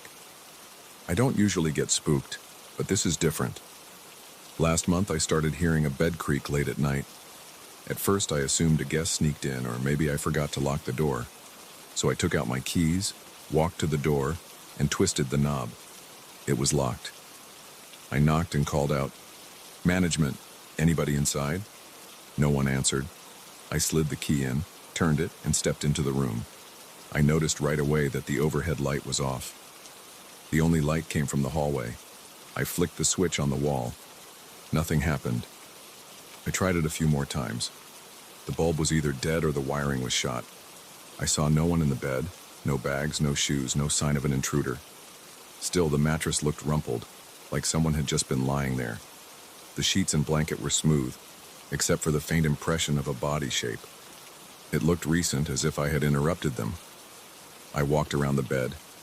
I pressed my hand onto the mattress. It felt warm in one spot, cool in others. I thought maybe I was imagining things, so I stayed there a good minute, waiting to see if I'd catch someone hiding. I didn't see or hear anything else. I left and closed the door, making sure to lock it. It bothered me, but I tried to forget it and went back to my rounds. The next night I heard water running in the bathroom of that same room. The pipes in this building are old, and I can usually tell which bathroom is in use by the sound of the water. The faucet in 206 has a hiss to it. At midnight I heard that hiss.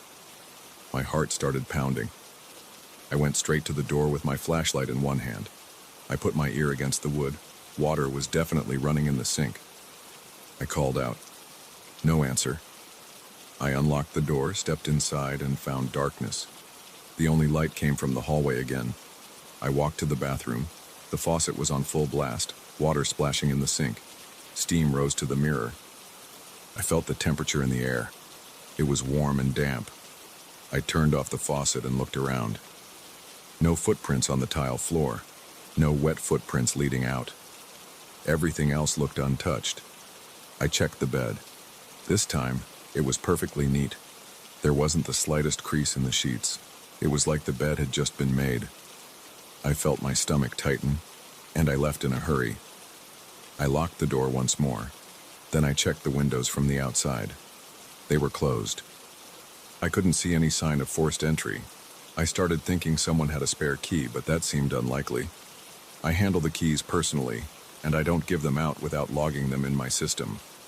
It could be an old guest key that someone forgot to return, but I didn't see any footprints or hear anyone moving around. I couldn't explain it. Over the next few weeks, more things happened. I'd walk down the corridor and notice the light under the door flickering. I'd stop and watch for a moment, see a glow, then nothing. It would go back to dark. I'd unlock the door, step inside, and find no lamps turned on. The overhead bulb stayed dead, no matter how many times I flipped the switch. But I swear, sometimes I saw light through the crack at the bottom of the door. At first I avoided telling anyone because it sounded stupid. Nobody wants to hear the caretaker complaining about ghosts or intruders that vanish. This place has cheap rent and people come and go all the time. The owner doesn't want to lose business, so I kept it to myself. I just tried to do my job, checking the halls, taking out trash, restocking the bathrooms in the morning, and waiting for the next weird thing at night. The strangest part is the bed. Sometimes it's messed up, sometimes it's neat, but almost always it looks like it's been used. I've even smelled a faint odor that reminds me of soap or cologne. Once I touched the pillow and it felt like someone's head had just been on it. Warm, slightly damp from sweat. It made me jerk my hand away. My arms broke out in goosebumps. I kept thinking that any second I'd see an actual person, but I never did. One night, I decided to stay there for an hour just to see what would happen. I locked myself inside with the lights off. I sat in the chair by the little desk. It's a wobbly wooden chair with scratches all over it. The air was stale, and I could smell old wallpaper glue and dusty curtains. My ears caught every tiny sound. I heard the building settling, a distant drip in the pipes, and the hum of the old fridge down the hall. But I didn't hear anything in that room for a while. Then I heard a single creak, like a body shifting in the bed. I got up instantly and aimed my flashlight at the mattress. Nothing was there. The sheets didn't move. The air felt normal, maybe a bit cool. I stood there waiting. My heart was pounding, my palms were sweaty. I tried to keep calm, but I kept imagining something brushing past my shoulder or pulling at my shirt. I started feeling a slight pressure by my shoulder, like someone was behind me. I turned around fast, shining the light in every corner. There was nothing, but my arm hair stood on end. I felt like someone was standing in my personal space. My body was tense. The feeling lasted maybe 5 seconds, then it vanished. I sat back down, breathing hard. The rest of that hour crawled by. I kept glancing at the bathroom door, expecting to see it swing open or hear the faucet, but it stayed quiet. The moment I left the room and locked it, though, I heard the bed creak again from the other side of the door. I stood in the hallway, hand on the doorknob, too nervous to go back in. I just walked away. I tried to behave normally in front of other guests. I greeted them, asked about their day, helped them with small issues. But at night, my mind always drifted back to room 206. I had dreams about walking in and seeing a silhouette on the bed, but whenever I turned on the light, it was gone. My sleep started suffering. I felt jumpy during my evening rounds, sometimes startled by my own reflection in a window or by the rattling of the old radiator. I'd get sweaty palms just thinking about that faucet turning on by itself or the bed shifting with nobody visible. A couple of times I heard small knocks on the inside of the door when I passed by. 3 soft taps, nothing loud. Then silence. I stood there listening, heart thumping. I knocked back. No answer. I unlocked the door, feeling my knees stiffen. I stepped inside, found everything quiet. I went straight to the bathroom. Faucet off, shower curtain open. Nothing. I turned to the bed. The comforter was half pulled back like someone had just gotten up. The pillows looked fresh, fluffed. The sheets smelled like laundry detergent and something else like aftershave. I ran my hand across the fabric. It felt cold, yet the wrinkles suggested recent movement. I couldn't figure it out. Some nights I tried skipping that hallway altogether, but I have a job to do. I couldn't ignore my responsibilities. The next time I heard the faucet, I decided to record a video on my phone. Maybe that would help me prove something to the owner. I walked in quietly, phone in hand, flashlight ready. Sure enough, the faucet was on, water splashing. I felt the warm air around me. I started recording. The phone screen showed the empty sink and faucet, water running. Then I stepped back to capture the bed in the same frame. I said out loud, "Room 206, nobody booked, nobody here." My voice sounded shaky on the playback. I turned off the faucet, panned around the room, opened the closet. No one inside. I opened the bathroom door wide to show the space. Then I shut off the video. I left, locked up, and ran to my own small office near the lobby. I pressed play to review the clip. Everything looked normal for about 30 seconds. At around the 10-second mark, though, the video flickered. The screen pixelated. Then it resumed. I couldn't see anything unusual except for that glitch, but the weird part is that I didn't see the bed in the shot after the glitch. It was like the camera angle changed without my hand moving. The bed was cut off. Instead, it just showed the bathroom sink, and the volume dropped. All you could hear was a low hum. I didn't remember hearing a hum. I replayed it 3 times. Same issue. The bed was never fully in the frame, even though I'm sure I aimed the camera right at it. I didn't show it to the owner. It wasn't definitive proof of anything except that I probably messed up the recording. Or maybe there's just bad reception in that room. But I know my hand was steady. That's not the kind of thing that helps me sleep better at night. After that, I started feeling more uneasy whenever I walked by. It was like the room had its own atmosphere, heavier than the rest of the floor. I began noticing that even in the daytime, when I cleaned the hall, the door to 206 felt cold. I'd rest my palm on the wood. It didn't feel like normal room temperature. It felt more like metal cooled by air conditioning, but I knew we didn't have the AC on in there. Sometimes I heard a faint clicking noise like someone tapping a nail on a table. It always stopped when I got close. Last week I was on my rounds around 10 at night. I walked past the door and I saw a light shining under it. This time it wasn't flickering. It looked like a steady glow. I knocked hard. "Caretaker, who's in there?"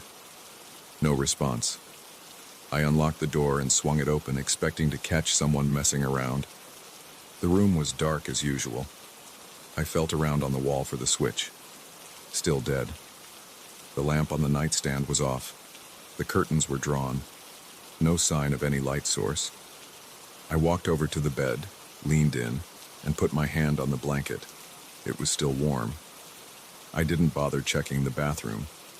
I felt like something was watching me, and I wanted out. I locked up and left faster than usual. By now, I can't ignore the sense that there's a presence in that room. It's like a tenant who doesn't pay rent and doesn't leave.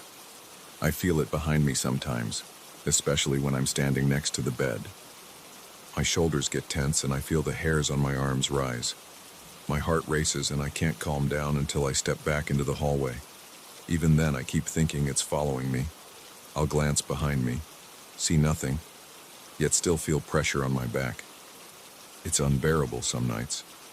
I've started sleeping with my office door locked. I used to keep it open in case guests needed something, but I can't do that anymore. I jump every time I hear a door shut somewhere in the building or footsteps on the stairs. I keep thinking they're coming from room 206. I don't know how to explain this to the owner without sounding ridiculous. We have an invisible guest who uses the bathroom and flips the lights on but never shows his face. That sounds insane, and I'm not interested in losing my job. Yesterday, I tried something else. I changed the sheets in that room. I walked in during the afternoon with fresh linens, hoping the daylight would make me feel safer. I took the old sheets off.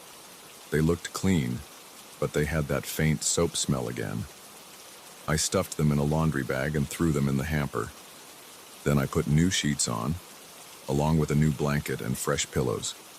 I made sure everything was neat. The bed looked crisp and unused. I stepped back to admire my work. I left the blinds open so the sun could shine in.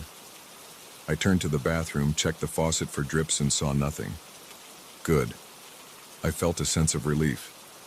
I closed the door and locked it behind me. That night, around midnight again, I heard the bed creak. I felt my hands shake a bit as I got closer to the door. I took a deep breath, unlocked it, and went inside. The blinds were still open, letting in a bit of streetlight from outside. I walked over to the bed. It was messed up, wrinkles everywhere, as if someone had rolled around in it. The pillow was on the floor. The blanket looked half pulled off the mattress. My chest tightened, and my breathing got shallow. I leaned down, picked up the pillow. There was a fresh imprint on it, like a head had been resting there. It felt warm to the touch. I dropped it without thinking. Then I reached out and touched the sheets. They had that same faint soap smell.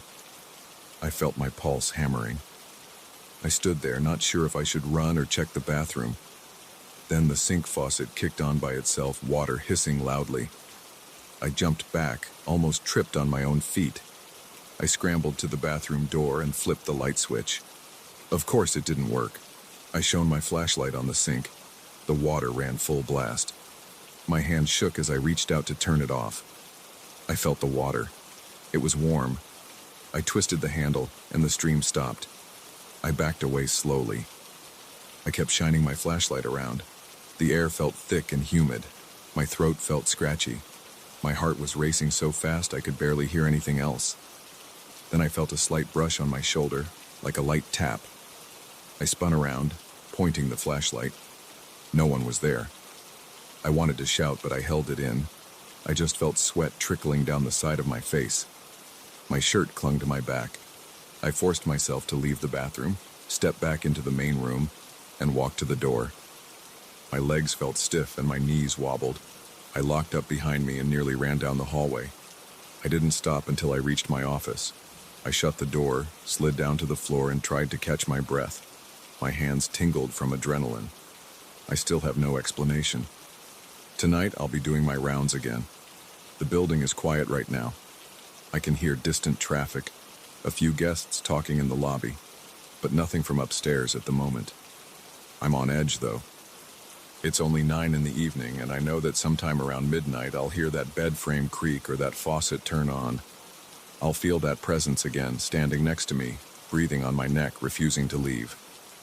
It's like we have a permanent occupant in room 206, and I can't do a damn thing about it except keep my eyes open, turn off the water, straighten the bed, and lock the door all over again.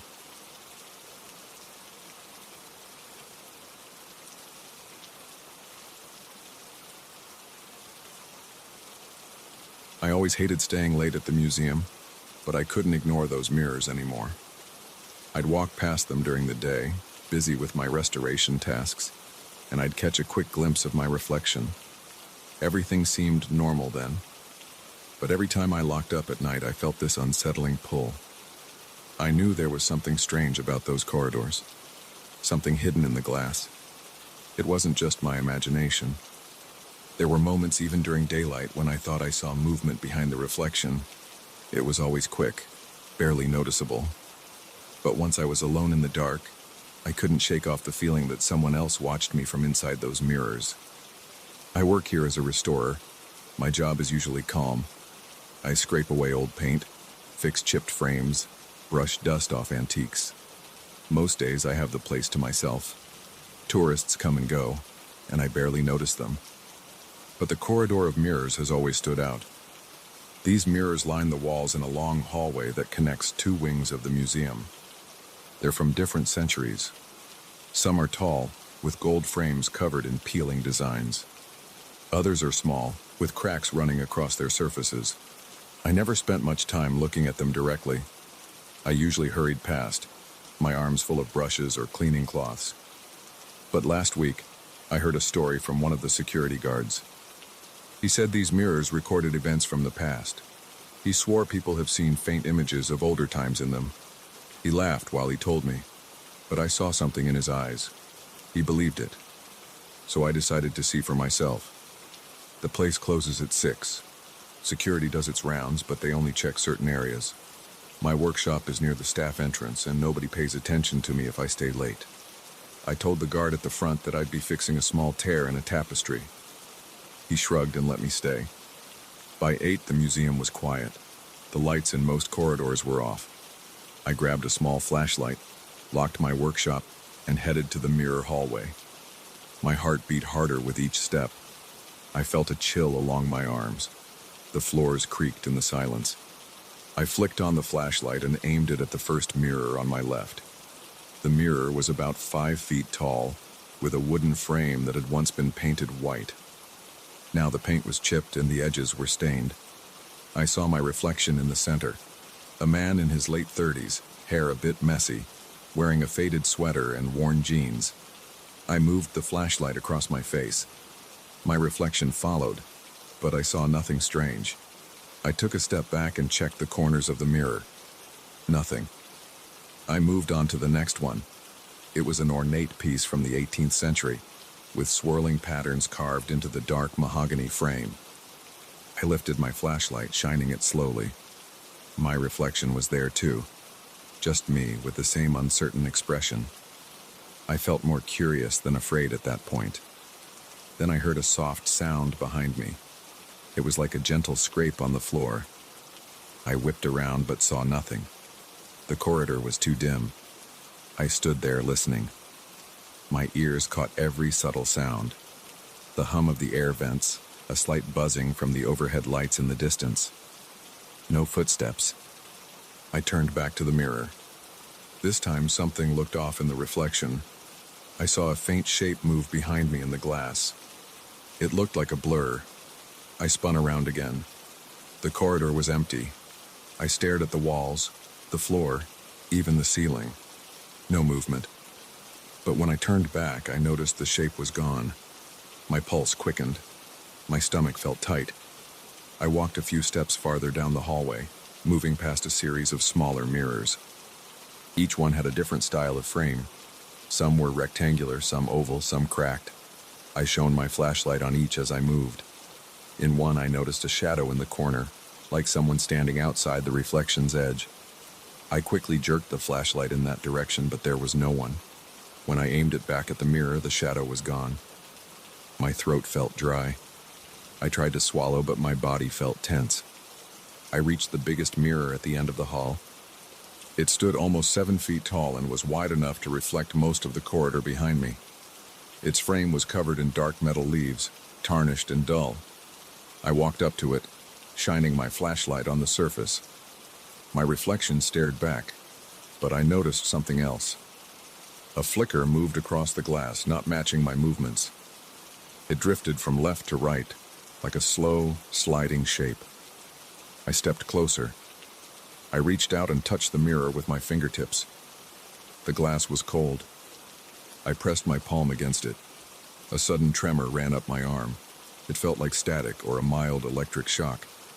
I jerked my hand back. My reflection's hand stayed a second longer in place before snapping back to match mine. That delay felt impossible. I felt my chest tighten. I stepped back to catch my breath. I looked down the corridor. Everything was still. I told myself it was just my eyes playing tricks, maybe some reflection from my flashlight. I took a deep breath and decided to keep going. I wanted to see if the rest of the mirrors did something similar. I'd check each one, and maybe I'd find a logical explanation. As I headed back the way I came, I kept my flashlight aimed at the mirrors on my right side. The first two looked normal.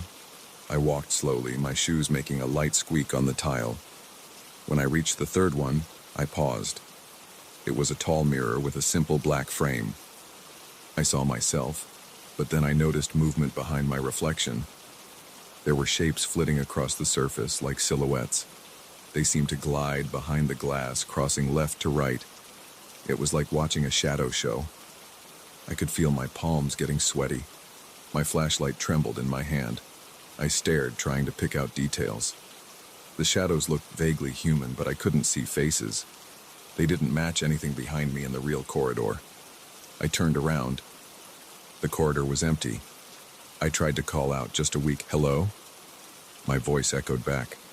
Nobody answered. I turned to the mirror again. The shadows were gone. I felt a surge of panic, but I told myself I needed to keep looking. There was one more mirror at the end that I rarely noticed. It was narrow and cracked in two places. It hung a bit lower than the others. The plaque next to it said it was from the 16th century. I moved toward it. My hand shook as I held the flashlight. The beam of light wavered over the old frame. I stepped in front of it and saw my reflection. At first, it seemed normal. I moved the flashlight, and my reflection did the same. Then I realized something was off about my face. It looked exactly like me, but the expression was different. My reflection's eyes were wide, almost terrified. Its lips were parted, like it was yelling. I couldn't hear anything. My own face, though, felt neutral. I wasn't yelling or even opening my mouth. I stared in shock. My reflection was doing something completely different from me. I watched as the figure in the mirror lifted its hands to its head, like it was clutching its hair. I felt a jolt in my gut. I couldn't control what it did. My actual hands stayed at my sides. Then my reflection's mouth moved, forming words I couldn't make out. I couldn't hear a single sound. I could only see the shape of the mouth contorting in silence. I leaned in, trying to read its lips. It seemed to be saying something like help or maybe get out. I couldn't be certain. My heart pounded so hard I heard it in my ears. My chest felt constricted. My breath came in short bursts. I felt sweat rolling down my temple. I kept looking into that mirror, hoping it would stop. But my reflection continued to move on its own. It reached forward, pressing its hands against the inside of the glass. I stumbled back a step. I was tempted to run, but some strange curiosity made me stay. I edged closer again. My reflection's face was inches from mine. I tried to touch the glass like I did before. This time, I felt a strong shock, like a static discharge times 10. It made my arm jerk backward. My flashlight slipped from my hand and clattered on the floor. It rolled off to the side, leaving the corridor dimmer. I quickly bent down to get it. The reflection was still looking at me with that panicked expression. Now it was pounding on the inside of the mirror, silently. I felt each thud in my head, even though I heard nothing. I looked around, desperate for any explanation. The corridor felt heavier, like the air itself was denser. My legs trembled. I forced myself to walk backward, trying not to lose sight of that mirror. The reflection's eyes locked on mine, its hands pressed against the glass. I heard a faint scraping sound, though I couldn't tell if it was coming from the mirror or somewhere else. My gut told me it came from that piece of glass. I couldn't believe it. The reflection was trapped, or at least that's how it looked. It was me, but it wasn't me. Its face was twisted with fear. It kept mouthing words, but I couldn't read them anymore. My vision blurred with tears I wasn't aware of shedding. I backed into another mirror behind me. The cold frame touched my shoulder. I spun around. Immediately, I saw more shadows in that mirror. They flickered again, crossing behind my reflection, which now just looked like me, startled. I turned back to the narrow mirror. My other self was gone. All I saw was my normal reflection, wide-eyed and shaking, pointing the flashlight at my own face. I let out a trembling breath. My knees felt weak. I leaned against the wall, trying to steady myself. I decided I needed to leave. I didn't want to see anymore. My head spun with too many questions, and none of them had answers. I gripped the flashlight, turned it to the ground, and started walking. I passed the bigger mirrors without looking at them directly. Out of the corner of my eye, I could sense movement, but I refused to check. My heart raced and I could barely breathe. My entire body was tense, like I was waiting for something to jump out at me. The corridor seemed longer than before. Each step echoed in the darkness. Near the entrance, I saw the tall mirror with the metal leaves again. I tried to go around it, but it covered almost the entire width of the hallway. I had to pass close enough to see my reflection. At first, I walked by fast, but I caught a quick glimpse of my face in the glass. I was pale and sweating.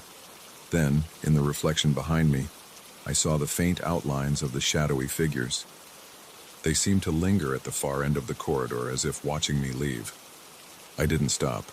I broke into a jog, reaching the door that led back to the main gallery. I practically burst through the door, stumbling into the faint light of the next room. My heart was pounding and I felt dizzy. I had to lean against a column to catch my breath. The rest of the museum was empty and silent. The overhead lights were off, except for the exit signs and a few emergency bulbs. I made my way to the staff exit as quickly as I could. I opened the door, expecting the usual beep of the security alarm if I had set it off, but it was quiet. The guard must have turned off part of the system for me, trusting I'd leave eventually. Outside, the night air felt cold against my sweaty skin. I took several deep breaths, relieved to be out of that place. I looked back at the museum's large front facade. Everything seemed normal from out here. Just a grand old building with lights illuminating its steps. Nothing about it hinted at the strange things in that corridor of mirrors. My mind spun with everything I saw. The reflection that moved on its own, the shadows, the silent figure that looked just like me. I tried to think of a way to rationalize it. Maybe the glass was warped or had some old trick mechanism. Maybe it was a projection.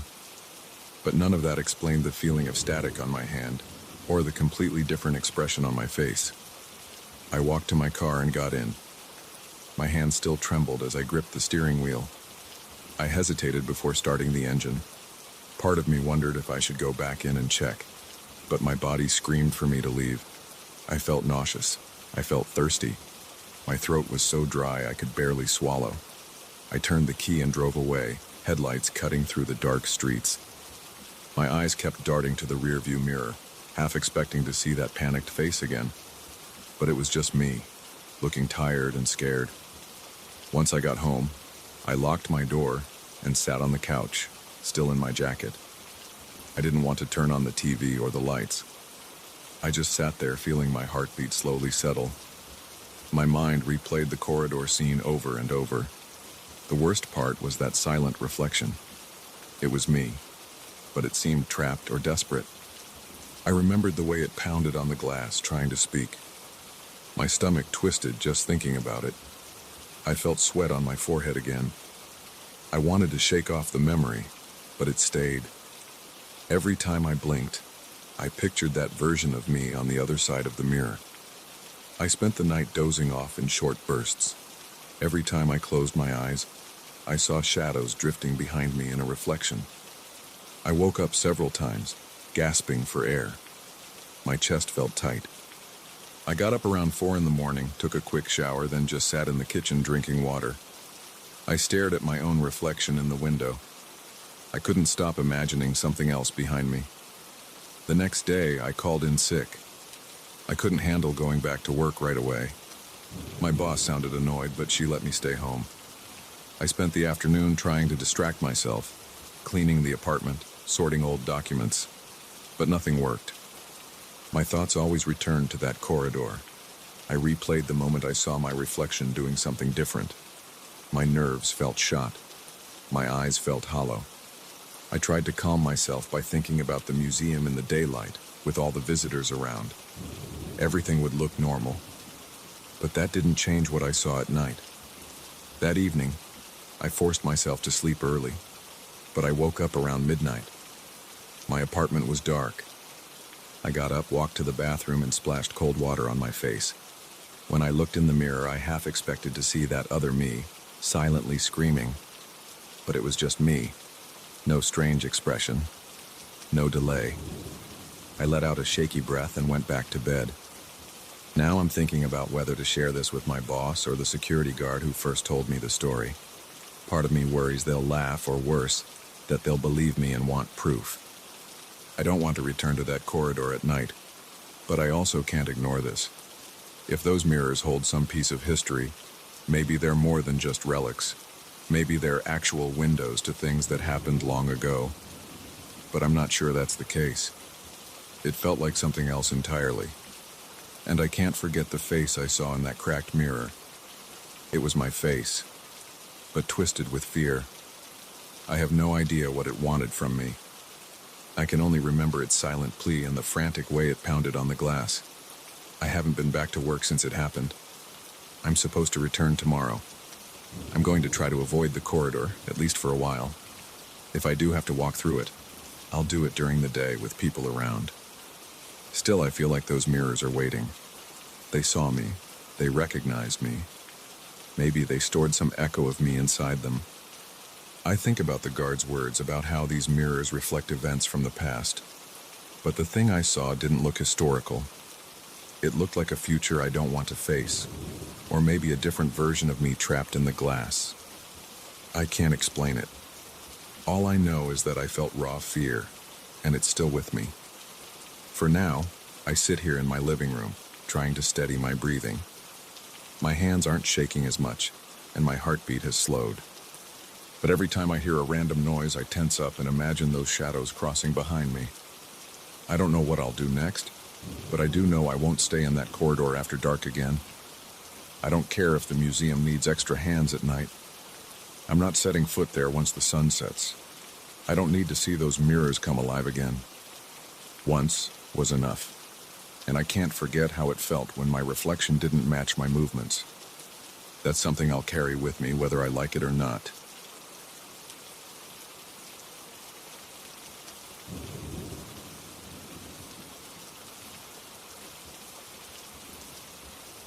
I wasn't looking for trouble when I bought my new country house. I wanted some peace, a break from the noise of the city, and a small patch of land to clear out and plant a few things. I never planned on finding anything that would change my nights, my sense of reality, or my friendships. But on my first weekend there, while pulling weeds near the old oak tree in the backyard, I spotted a tiny corner of corroded metal sticking up from the dirt. It looked like a piece of junk at first, maybe an old tin can or part of a toolbox. When I pulled it free, I saw it was a small box, closed tight. That was the moment everything shifted for me. I'm a straightforward guy, so I grabbed my tools and pried the box open. The lid creaked like it was rusted in place.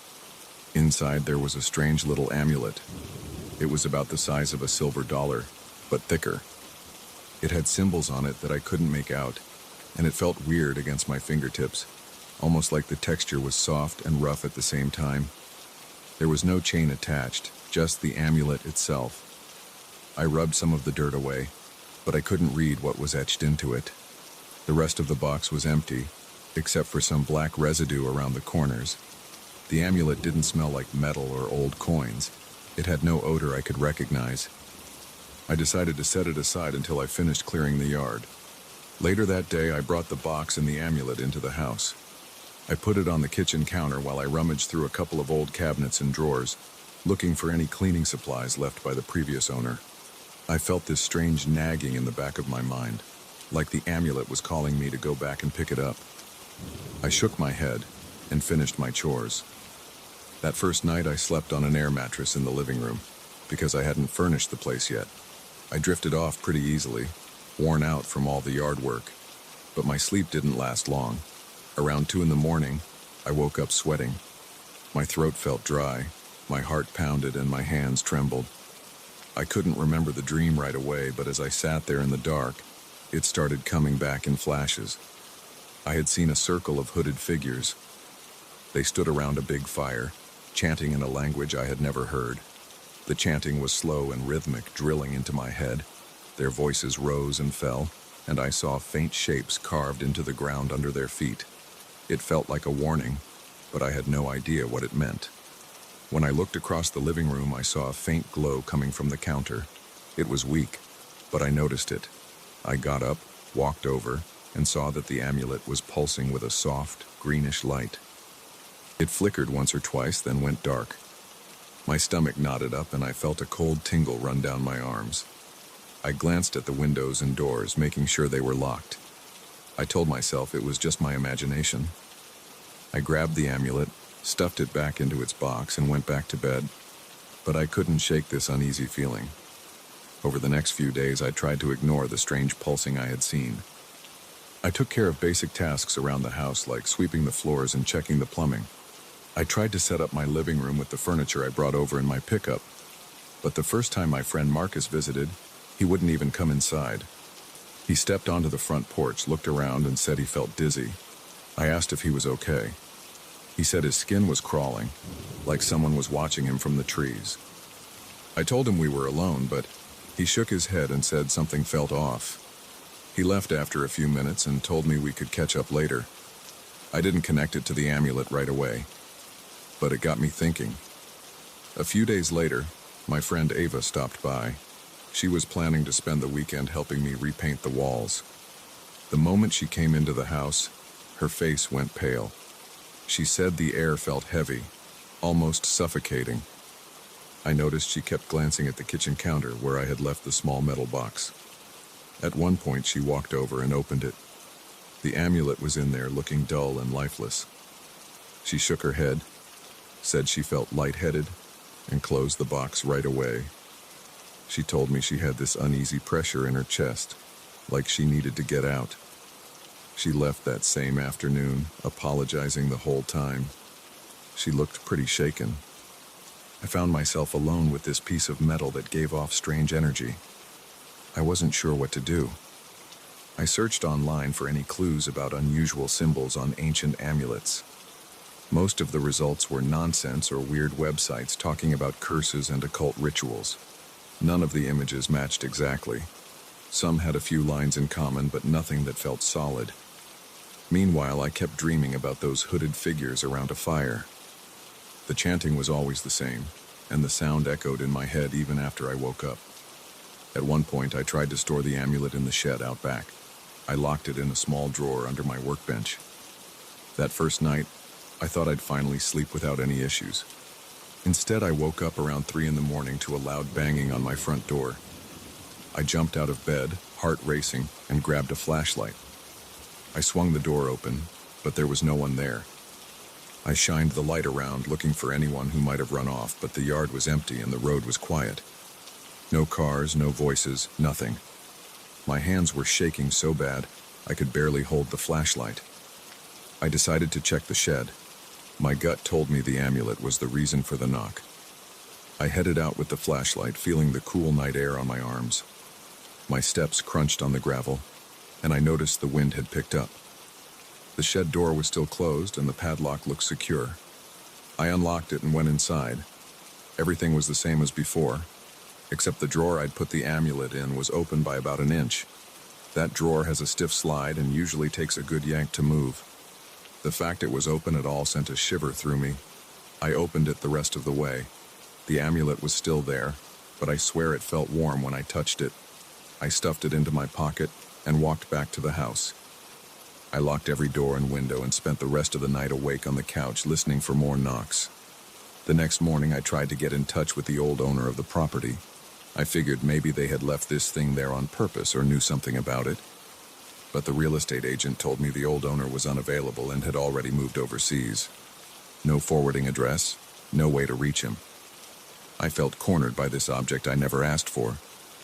I considered throwing it away, but some instinct told me that wasn't a good idea. It felt like once you find something like that, you can't just discard it. It was in my house now. It was part of my life. Over the next week, the dreams got worse. In one dream, I was standing in the middle of a field with that circle of hooded figures around me. They weren't chanting this time, they were staring. I heard a dull humming sound, and I could feel their eyes behind those hoods. My ears rang and my chest tightened. Then one of them reached out with a gloved hand and pressed their palm against my forehead. I jolted awake, my pajamas soaked with sweat. My heart hammered so hard that I could hear my pulse whooshing in my ears. The clock said it was around 2 in the morning again. I got up feeling shaky and walked to the kitchen for some water. When I passed the amulet on the counter, it pulsed once with that greenish light. It made my stomach flip and I almost dropped my glass. I wanted answers, but I didn't want to invite a bunch of weirdos to my place. I thought about going to a local antique dealer, but I doubted they'd have real information on something this bizarre. I kept searching online, reading bits of random text about ancient rites and forbidden objects. Most of it sounded ridiculous, like stories from some old horror movie. But little by little I noticed a pattern. People mentioned that amulets with symbols like these usually belonged to secret cults or were used in older times for summoning. I didn't like the sound of that, but it felt close to what I was experiencing in those dreams. A few times I tried to show the amulet to my friends through video calls, but every time I held it up to the camera, they said they felt uneasy. One friend said she got goosebumps all over her arms. Another said his head started pounding the second he saw it.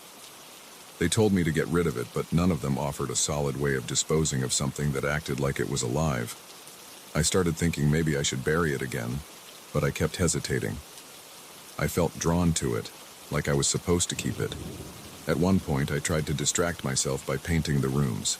I put on some music, rolled paint onto the walls, and tried to keep my mind off the weird energy around me. It worked for a few hours. Then I glanced over at the hall table where the box was sitting and I felt this sharp chill. It was like I'd walked into a meat locker. My breath even got shallow, and I swear I could see a faint haze around that corner of the room. I turned the music up louder, trying to drown out my thoughts. But a few minutes later, the power went out. I stood there in the dark, gripping the paint roller, heart pounding. The power outage only affected my house. My neighbor's lights were still on down the road. After a couple of minutes, the lights came back. I walked over to the box and found it open again, the amulet glowing faintly. My mind raced with questions I couldn't answer, so I slammed the box shut and went outside to breathe. Weeks passed and my sleep got worse. Sometimes the chanting in my head continued even after I woke up. I felt jumpy during the day, checking the corners of every room before I walked in. I started hearing faint whispers when I was alone, though I could never make out the words. My body felt worn down, and I drank more coffee than ever. I also noticed small changes in the house. Doors I knew I left closed were open. Objects shifted a few inches from where I'd placed them. It happened too often to be my imagination. My friend Marcus finally convinced me to go see a local historian he knew. The guy specialized in old folklore and strange artifacts found in the area. I drove into town one morning and met him at a small office above a bookstore. He was a tall, thin man with a serious expression. He asked to see the amulet, so I handed it to him. He didn't touch it right away. He just stared, then took out a magnifying glass. He said the symbols looked like they could be from an isolated group that practiced hidden rituals centuries ago. He didn't have a name for them, but he suggested they might have used objects like this to bind their influence to something or someone. I asked how to get rid of it. He said he didn't know. He told me I should keep it somewhere safe and avoid drawing attention to it. I walked out feeling frustrated and stuck. That night I tried sleeping with the amulet in a locked chest in the far corner of the guest room. I thought maybe putting some distance between me and it would help. I woke up again around 2 in the morning, hearing that same chant echoing through the walls. My skin tingled and my mouth went dry. I staggered to the guest room. The chest was still locked, but I could see light leaking out from the edges of the lid. My heart hammered as I unlocked it. The amulet glowed like a dying firefly, dim and unsteady. I picked it up. It felt warmer than before, almost hot to the touch. I stood there holding it, trying to figure out why it chose me. I had no good explanation. I only knew that I couldn't ignore it anymore. The sense of being watched increased after that. I checked the windows every night before bed, made sure the doors were secure. but I always felt like something was out there, waiting. I noticed footprints in the dirt near my fence one morning. 2 sets of footprints, but they ended abruptly in the grass. I couldn't explain that. The chanting kept returning in my sleep. My body felt heavier with each day, like I was dragging around a weight on my shoulders. When my friend Ava tried to stay over again, she couldn't handle it. She felt sick within an hour of entering the house. She said her muscles ached and her stomach turned. Marcus refused to step inside. He would only stand outside, yelling for me to come out, acting like I had some disease he could catch. I stopped inviting people over. It wasn't worth seeing them suffer. I felt alone, but I also felt like something was pulling me in deeper, like the amulet had claimed me. Now every night I keep the amulet on a small table by my bed. I don't like having it so close, but I can't shake the idea that if I don't keep it near, something else might take it. I sense that it's valuable to some dark force lurking in the background. I hear strange noises outside around midnight, rustling leaves, quiet tapping on the walls, and once a soft scraping sound near my bedroom window. I try to ignore it, but my nerves are shot. My palms sweat, my throat tightens, and my heart pounds like a drum whenever I think about it. I've tried to reason through it. It's just an ancient piece of metal with weird symbols. But the dreams, the reactions from friends, the glowing light, and the unsettling experiences won't stop. I know there's something else going on. I can't pretend it's normal. I've started to think maybe I was meant to find it. Maybe it's not an accident that it was buried right where I decided to clear the ground. There's a tension in the air around here, like a thunderstorm that never hits. Sometimes I even check my reflection in the mirror to see if I look the same. I do, but I feel different inside. Less at ease, always bracing for the next strange event. I don't know how this is going to end. Every time I consider burying it back or throwing it in the river, my heart races and my head hurts. It's like the amulet has a hold on me. I've noticed that when I hold it at night, the chanting in my dreams doesn't feel as distant. It feels close, right behind my bedroom walls. I don't see a way out of this that makes sense. I just know I can't let go of it, and that thought scares me. I'm certain there's a presence out there somewhere that wants this object back. I can feel the pressure of that desire.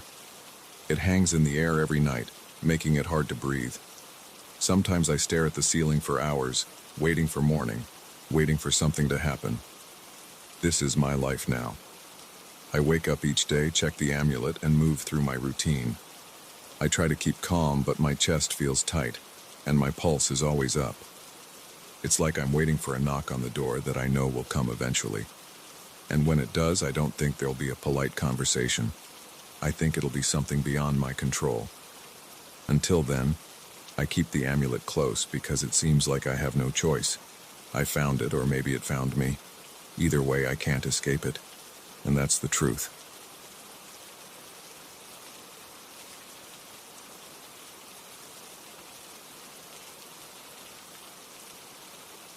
I still remember the first night it happened. I was sitting on my couch, half asleep, staring at that old phone on the shelf. I'd found it years ago in a junk shop. I never hooked it up because it didn't work. It was just there for show, a dusty reminder of a different era. But out of nowhere, it started ringing. The sound was muffled and thin, like someone was calling from the bottom of a well. My heart pounded. I walked over and picked up the receiver, fully aware that there was no line attached. I heard a raspy voice repeat strange words I couldn't make sense of. Then it cut off with a crackle. That was the start. I'll lay it all out. It's been happening for weeks now. I'm a straightforward guy. I work a standard job, come home and try to unwind. I don't chase ghost stories. I don't collect horror movies. And I don't have any interest in messing around with the supernatural. Yet every night around 2 or 3 in the morning, that phone rings. Sometimes it's a single ring that drags on like a broken siren. Other times it rings incessantly, one after the other, until I pick it up. It doesn't matter if I turn off every light in the house. It doesn't matter if I remove the phone's power cord from the outlet. It keeps ringing. I feel the vibrations in my chest when the sound blasts through the silence. I started getting tense around midnight. I'd lie in bed waiting for the inevitable noise. My palms would sweat, my stomach would clench. I'd stare at my bedroom door, imagining the phone just outside in the living room, waiting to jolt me awake. My mind would race with explanations. Maybe there's some hidden battery inside or some electrical fault in the wiring of the house. But that didn't make sense because I'd checked. I'd held the phone in my hands, turned it over, pulled the cable out, and confirmed it had no connection to anything. The power cord didn't even matter. I left it unplugged after the first few nights, hoping that would fix it. No change. The second night, I decided I wouldn't pick up. I wanted to see if the ringing would stop. It just kept going. My ears started hurting. My eyes watered from the constant noise. I jumped up, marched into the living room, and grabbed the receiver. The moment I said, "Hello?" the line crackled like static on an old radio. That same raspy voice spoke. It kept repeating the same words. Marford, Helmsway, Rowan Hill. Find them. I had no idea what it meant. I'd ask, "Who is this? Why are you calling?" But the voice only repeated those names or places or whatever they were. Then I heard a faint breathing sound, and it ended with a click. Immediately, the phone went dead. After that, I couldn't fall asleep. My head was buzzing. The next morning, I tried to reason it out. I looked at the phone's underside, searching for any brand name or weird gadget. It was just a standard rotary phone from the 70s or maybe early 80s, with a metal dial and a worn-out handle. I checked the bottom for compartments. Nothing. I unscrewed the case to see if there was some hidden speaker or battery. I didn't find anything that looked out of place. I hooked it back together and set it on the shelf. I spent the day with a knot in my gut. I felt exhausted. By evening, I considered taking the phone outside and throwing it in the trash. But I guess I'm more stubborn than smart. I wanted proof. I needed to convince myself I wasn't going crazy. So I set up my phone's camera in the living room, aimed it at that old device, and hit record. I turned the TV off, turned the lamp off, and went to bed. Around 2:30 in the morning, I heard the familiar ring. My heart rate soared. I scrambled to the living room, phone in hand, and saw the old rotary phone rattling on the shelf. It physically shook with each ring. I picked it up. The voice returned. It repeated those same strange words. Marford, Helmsway, Rowan Hill. Find them. Then it stopped. I checked my phone's camera right after. The video caught the entire sequence. The phone's bell was ringing loud and clear. The rest of the room was dead silent. When I played that video back the next morning, the sound of the ring sent chills through my body. It was real. I had proof. But I also felt unsettled because it confirmed that this wasn't a hallucination. Something was truly happening, and I didn't know how to handle it. I tried telling a coworker about it. We were on a lunch break, sitting in a corner booth at a burger joint. I showed him the video. He stared at the screen, listening to the ring. His eyes darted around like he was waiting for me to admit it was a prank. I told him I had no clue what was going on. He shrugged and said maybe the phone had some leftover wiring that was acting weird. He suggested I just smash the phone to pieces. But the way he shifted in his seat told me he was freaked out. I left that conversation feeling even more tense.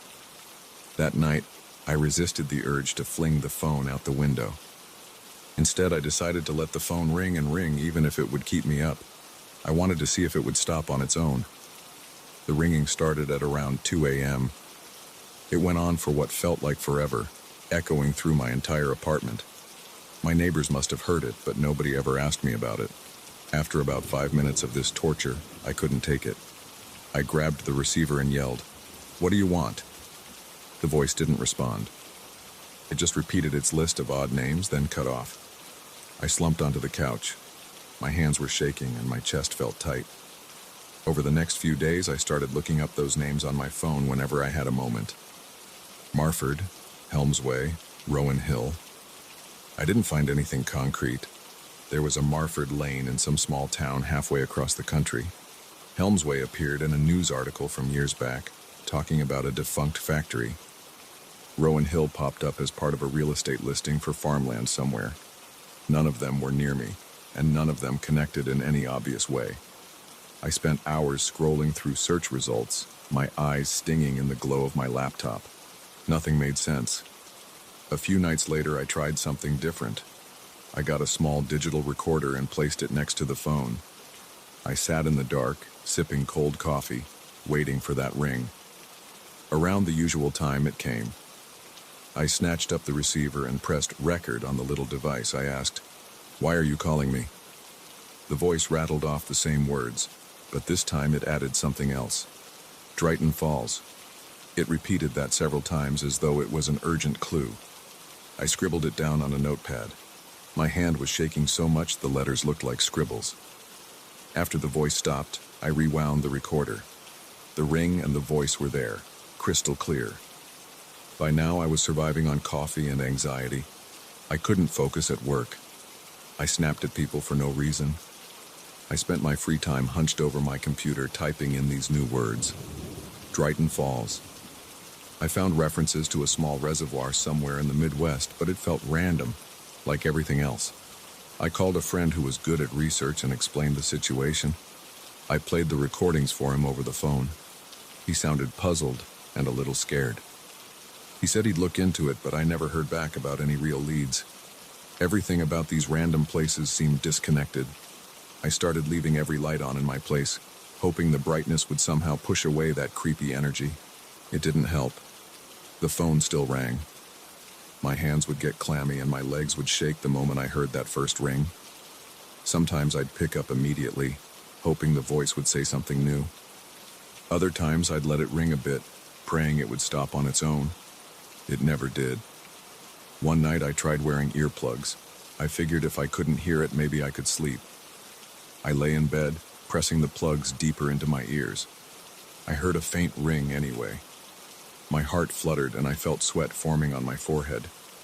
I got up, walked into the living room, and saw the phone shaking on the shelf. The ring was so loud I could feel it through my feet on the floor. It was like a vibration that traveled through my bones. I picked it up. The voice repeated the same cycle of words. Then silence. My frustration boiled over. I yanked the phone off the shelf and threw it across the room. It bounced off the couch and landed on the floor with a dull thud. It didn't break. I glared at it, my breath coming in short bursts. I felt my chest tighten, and I realized I was on the edge of a panic attack. I sank onto the couch and buried my face in my hands. I kept thinking, this can't be real. Phones don't ring when they're not connected. Voices don't come out of nowhere. But I had proof on tape. I had video recordings. I tried talking to a neighbor.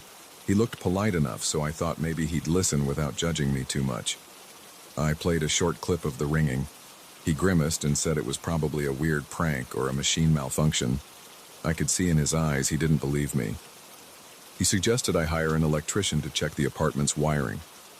The electrician came the next day, poked around for a while, and found nothing. He said everything looked normal. He held the phone in his hands, turned it over, and said there was no reason it should ring at all. The next step I took was more desperate. I recorded the phone ringing over a series of nights, capturing the voice each time. Then I cut together an audio file that included every reference the voice made. Marford, Helmsway, Rowan Hill, Drayton Falls, and a few other random words it threw in. I listened to that file on a loop, hoping I could spot patterns or get some clue about what it wanted. I heard the voice break at times like it was straining to speak. It gave me chills. I felt a tightness in my neck and a tingling at the base of my spine. I turned it off after an hour because I couldn't take it anymore. Eventually, my anxiety drove me to do something drastic. I took the phone, wrapped it in a thick towel, and stuffed it in a cardboard box. Then I sealed the box with heavy-duty tape. I placed it in the corner of my closet behind a stack of old jackets. I was hoping that if it rang, at least it would be muffled. That night I stayed up with the TV on, volume turned up, trying to drown out any potential noise. Around 2:30, I heard a faint ring. It vibrated through the walls, creeping into my ears. I paused the TV and listened. The ring got louder. I felt my stomach churn. I walked to the closet and opened the door. The cardboard box shook. The tape peeled at the edges. I yanked the box out, tore it open, and grabbed the phone. Same routine. I heard that rasp. Marford, Helmsway, Rowan Hill, Drayton Falls. My arm trembled. I wanted to smash it, but I couldn't make myself do it. I realized I had to live with this until I found some kind of answer. Or maybe there was no answer. I wasn't ready to accept that, though. I started losing weight because I had no appetite. My reflection in the mirror showed dark circles under my eyes. My hands shook if I tried to hold a cup of coffee. The phone calls kept coming, night after night. Sometimes the voice would add a new place name or phrase, but it was mostly the same pattern. A couple of nights ago, I recorded one more call. The voice sounded more distant than before. I strained to make out new words. It repeated the same lines, but it ended with a single word I'd never heard. Soon. It sounded final. It scared the hell out of me. I felt the hairs on my neck stand up and a chill ran through my arms. I placed the receiver down and stared at the phone for a long time, half expecting it to ring again. It didn't. That's where I am now. Every night I wait for that ring. I can't make it stop and I can't explain it, but at least I have proof that something is happening. I have recordings, timestamps, and video clips. I'm not imagining this. I've considered moving, but I'm afraid it'll just start happening somewhere else. Maybe the phone's attached to me in some way. I keep it on a table now in plain view, so it can't surprise me as easily. I feel a constant tension in my muscles, like I'm ready to fight or run. My nerves are shot. My mind is stuck on these strange places the voice keeps listing. I don't know what comes next, but every night it's the same routine. I'll check the connection, see that it's not plugged into anything, and wait. At 2 a.m, I'll hear that muffled, otherworldly ring echo through the silence. My heart will race, and I'll pick up. That voice will speak, raspy and repetitive, listing words I can't tie together. Then it'll click off. I'll put the receiver back, feeling the sweat on my palms and the dryness in my mouth. And I'll wonder why I ever brought that damn phone into my home in the first place. But it's too late now. It's there, and it's not going anywhere.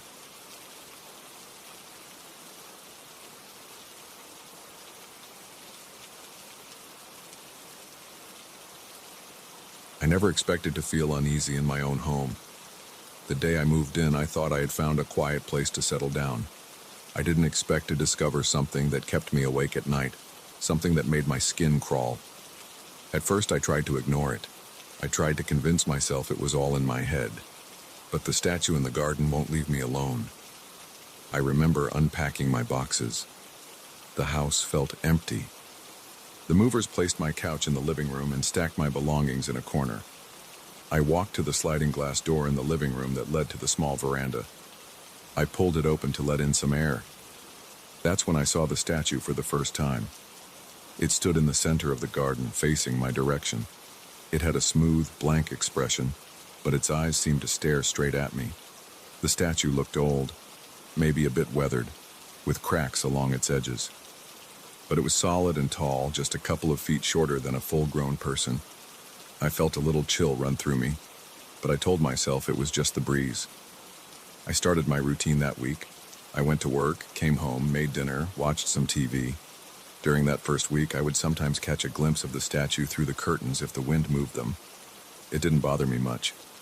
I thought it was just some weird lawn ornament the previous owner left behind. But after a few days, I got this nagging sense that it was too close to the veranda. I would stand on the veranda, look out, and think, wasn't it farther away? But I had no proof. I tried to be rational. Statues don't move. The garden wasn't huge, but I figured maybe my memory was playing tricks on me. One night after dinner, I walked outside to get some fresh air. The sky was clear, and I could see a few stars. The garden felt calm, with tall grass and a few scattered stones. The statue stood there, unchanging at first glance. I stepped closer to get a better look. I noticed its eyes weren't carved in the usual way. They had shallow indentations, almost like they were slightly open. I felt a prickle on the back of my neck. I backed away and returned to my living room. I left the blinds partially open. Later that night, I woke up around 2 a.m. I couldn't get back to sleep. I kept thinking about the statue. I decided to check the veranda. I slid open the door as quietly as I could. The outside light was off, so I could only see the yard and the faint glow coming from my living room lamp. I squinted. The statue seemed a bit closer than before. Maybe it was only my imagination. I walked out a few steps and felt the cool night air on my arms. The grass rustled softly. I stared hard at the statue. I was almost sure it was closer to the veranda than it had been. But in the darkness, I couldn't measure distances well. My heart pounded a bit, but I tried to shrug it off. I went back inside. The next morning, I woke up tired. My phone's alarm buzzed and my head ached from lack of sleep. I went to the veranda to get some air. The statue looked normal in the daylight. I took my phone out and snapped a photo of it just to have a reference point. I told myself I was being silly, but I liked the idea of having something to compare if I got paranoid again. Then I left for work. That evening, I returned around 7 p.m. and checked the statue immediately. I took another photo from the same angle. I compared the two side by side on my phone.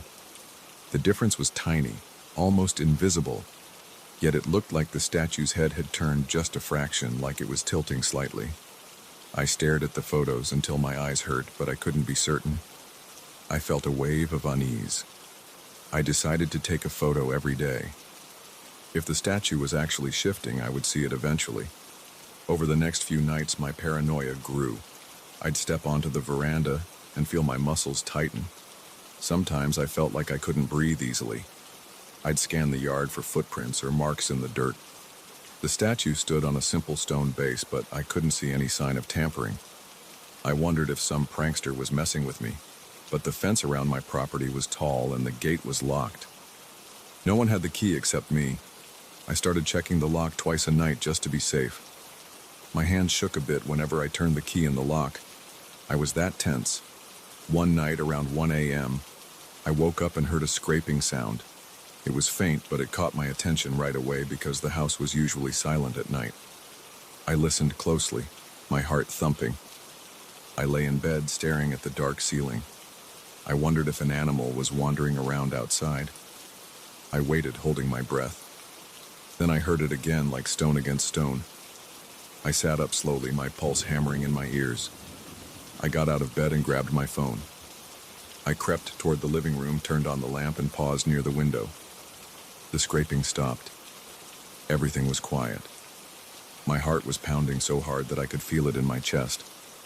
I stepped to the veranda door and pushed the curtain aside. The statue looked like it was about 5 or 6 feet from the veranda steps. That was definitely closer than before. There was no doubt in my mind. I felt my scalp prickle and my mouth go dry. I snapped a photo right away. Then I shut the curtain, locked the door, and stood there, breathing hard. The rest of the night, I paced around the living room. I kept checking the phone's photo and comparing it to the ones I had from the previous days. The statue's face looked slightly different each time. The mouth was tighter. The eyes looked narrower. It was subtle, but I could see it clearly when I zoomed in. It made my stomach turn. I felt pinned down by dread. I wanted to sleep, but I didn't dare close my eyes. At one point, I stepped outside with a flashlight. The night was still, and the yard looked empty except for that statue. I walked up to it, keeping the beam of light on its face. My hands shook. I circled around it, checking for any wires or hidden mechanisms.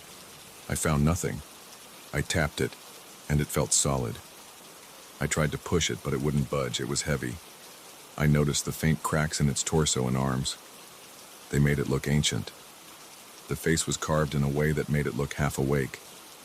I had an urge to smash it or break it, but I held back because I thought maybe I was losing it. I didn't want to cause damage to something that might just be a creepy decoration. I returned to my house, locked the door, and tried to breathe calmly. The following day, I decided to work from home. I couldn't focus in the office with this on my mind. I set up my laptop by the window so I could watch the statue while I typed. I felt my muscles staying tight all day. Every time I blinked, I jerked my eyes back to the statue, half expecting it to appear closer, but it stayed in place. I started to relax a bit. Maybe it only moved at night. That thought gave me a sick feeling in my stomach.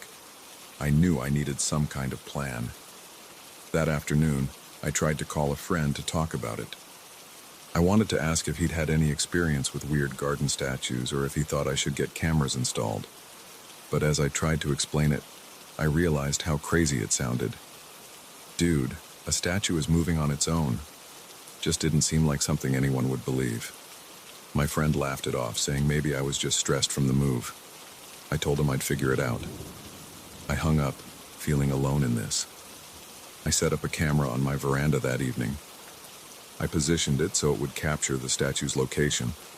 I connected it to my laptop, ready to record overnight. Around 11 p.m., I locked all the doors. I sat in the living room, sipping water, trying to calm down. I felt my pulse speed up every time I thought about checking outside. But eventually, I forced myself to open the curtain. The statue was still out there. I felt my hands clench into fists. I tried to sleep on the couch so I could be near the veranda in case something happened. I drifted in and out of light sleep until about 2 a.m. Then I heard the scraping sound again. I sat bolt upright, my heart pounding. I hurried to my laptop and clicked on the camera feed. It was dark outside, but the camera had a small night vision feature. I stared at the screen, waiting. For a moment, everything was still. Then I saw a slight jerk of movement on the screen. I froze. It happened again. The statue shifted, leaning forward, dragging across the ground. I had to clamp a hand over my mouth so I wouldn't cry out. I grabbed the flashlight and rushed to the veranda door. I threw it open and aimed the light at the statue. It stood there, closer than before, maybe only 3 feet from the steps. My legs felt weak. I could barely stand. My throat was tight. I shut the door, locked it, and backed away. I tried to calm down enough to watch the footage. The camera had caught the statue moving. It was slow, almost like someone pushing a heavy object inch by inch. There was no person there, no sign of strings or anything attached. The statue just moved by itself. My thoughts raced. I need proof, I thought. But who would even believe this video? They'd think it was some kind of prank or special effects. My body felt hot, and my head buzzed with anxiety. I replayed the footage until my eyes blurred. The next morning, I went outside with the intention to push the statue away from the veranda. I didn't want it that close to the house. I braced myself and shoved against the statue's shoulder. My sneakers dug into the dirt, but the statue barely budged. I pushed with all my strength, leaning my full weight into it, and managed to slide it a few inches back onto a flatter part of the grass. My arms ached. My shirt was soaked in sweat. When I stepped back, I noticed a trail in the dirt where it had moved. The base had scraped a shallow line in the ground. I looked at the statue's face for a few seconds, and a wave of nausea hit me. Its expression looked more focused than before, like it was annoyed. I backed away, not sure what to think. I could feel sweat trickling down my temples, and my stomach cramped. That night, I tried not to check the veranda. I figured I couldn't handle the stress of seeing it move again. I locked all the doors, closed the curtains, and turned up the volume on the TV to drown out my thoughts. But I couldn't concentrate on the shows I was watching. My knees bounced, and my chest felt tight. Around midnight, I heard a faint thump outside. I paused the TV and listened. It sounded like something heavy shifting on the ground. My skin tingled. I stood up and walked to the curtain. My hand shook as I grabbed the edge. I peeked out. The statue was back near the veranda, about where it had been before I pushed it. It faced the door with its slightly open eyes. A sudden wave of panic flooded me. I stepped back and stumbled against my coffee table. My shin hit the edge, and I almost fell. My heart raced. I felt a burning urge to get out of the house, but I didn't want to leave it alone. I had no idea what I was dealing with. I tried to call the previous owner of the property. I still had some paperwork with his contact information. The phone rang, but nobody answered. I left a short message asking about the statue in the yard, saying I had some questions about it. I never got a call back. I even tried to look up the statue's origin online, but all I found were general articles about garden statues and decorative pieces. None of it helped. Over the next few days, my anxiety skyrocketed. I started sleeping with the lights on. I jumped at small noises in the house. Sometimes I thought I heard footsteps, but there was never anyone there. I covered the windows with thick curtains because I didn't want to see that statue anymore. But I could feel it, like it was pressing in on me. Whenever I needed to step onto the veranda for some reason, I felt short of breath. I'd open the door, glance at the statue, and slam the door shut again. I took a new photo each morning just to have evidence. The expression on its face kept shifting in tiny increments. The cracks on its surface seemed deeper now, or maybe I was just noticing them more. But the eyes were always the worst part. They weren't big or detailed, yet they seemed alive when I looked at them. One evening, I lost control of my nerves and started yelling at the statue from my veranda door. I shouted that I wasn't afraid, even though my voice shook. I told it to stop messing with me. My chest was heaving and my arms trembled at my sides. I felt a little foolish yelling at a piece of stone, but I was at my breaking point. That night, I placed heavy furniture against my doors. I put a chair in front of the veranda door. I kept my laptop camera recording again, pointing outside. Around 3 a.m., I heard the scraping sound, this time very close. My entire body tensed up. I checked the camera feed and saw the statue was right next to the veranda railing, practically against it. I could see it shift slightly, like it was testing the barrier. My hands were cold and clammy. My heart pounded. I got up from my chair, paced around, then froze when the scraping stopped.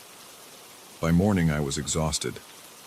I opened the veranda door slowly, pushing the chair aside. The statue stood an inch from the railing. The ground was scraped in a long line all around it, like it had tried to move in different directions. I swallowed hard. I touched the railing. It felt sturdy, but now it was scuffed and chipped from contact with the statue. I looked at the statue's face and thought it appeared more aggressive, like its lips were pulled tight. I've decided I can't stay here. I feel trapped. Every night, it's the same slow movement, the same scraping sound, the same crawling feeling under my skin. I thought I could handle it, but I can't. I haven't slept more than a few hours in days. My eyes burn. My body aches. I keep the TV or music on constantly to block out silence. I'm packing my things now. I don't care if I have to break my lease or pay a penalty or sell the house at a loss. I'm done. I'm not living with that statue another day.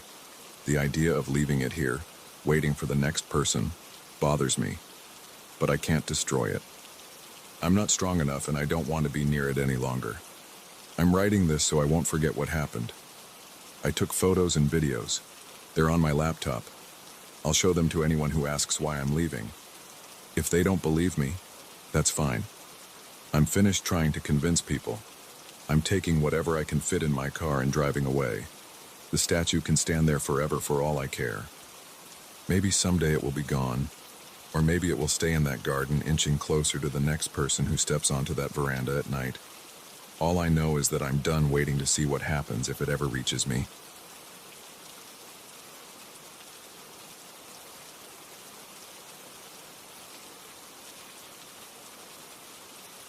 I found the first letter after I ripped open the old upholstery of a dusty armchair in the living room. I'd been stripping wallpaper and sanding floors for days, but that evening, my attention zeroed in on a small bulge beneath the chair's torn cushion. I thought it might be some lost trinket or maybe a few coins. Instead, I pulled out a bundle of letters, yellowed with time and tied together with rough twine.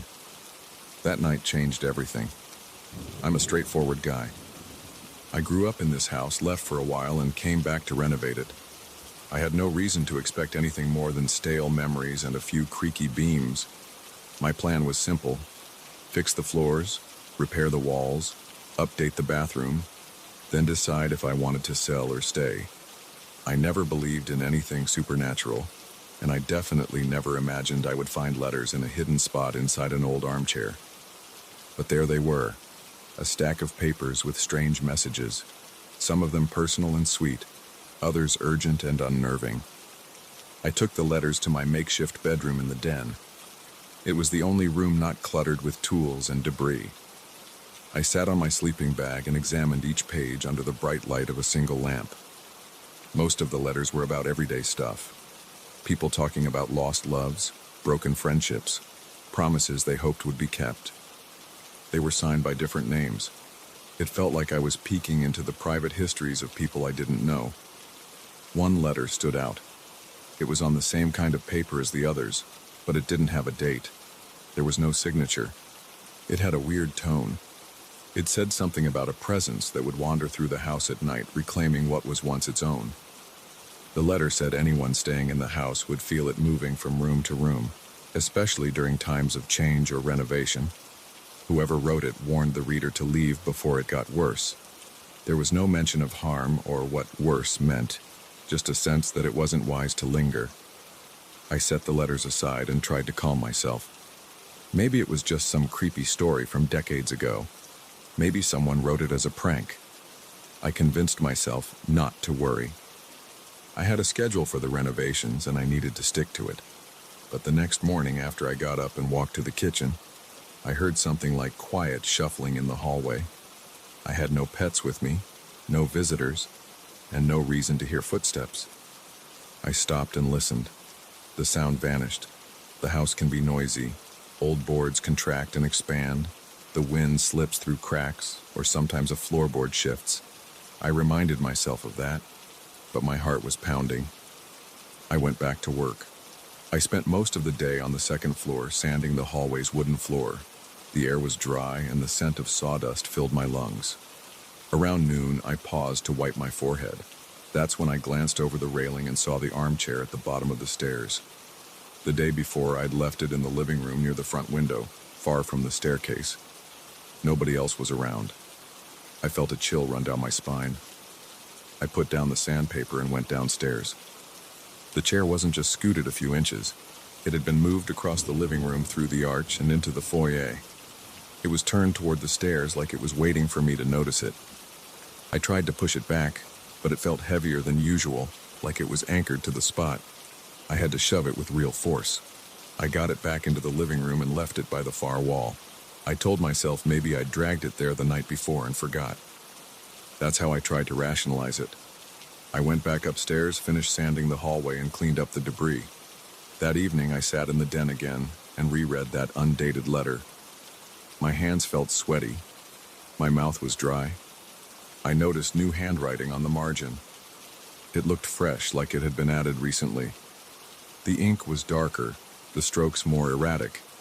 It said, "It's coming again. Don't stay here." I felt a sudden urge to rip the letter apart, but I couldn't do it. I stuffed it back into the bundle and tucked it under a pile of old magazines on the floor. The next few days I kept busy with the renovation to avoid thinking about what was happening. I sealed some cracks in the foundation, scraped off the last bits of the old wallpaper in the dining room, and replaced a few broken windows on the ground floor. Every day I heard those soft steps in the hallway.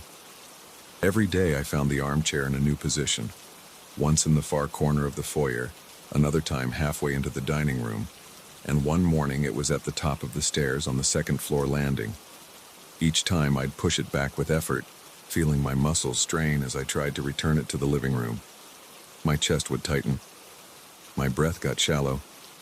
Sometimes I'd feel beads of sweat form at my temples. I kept telling myself the same weak excuse. I must have moved it and forgotten, but I knew that made no sense. On the fourth day, I went to buy more supplies. I was gone for about 2 hours.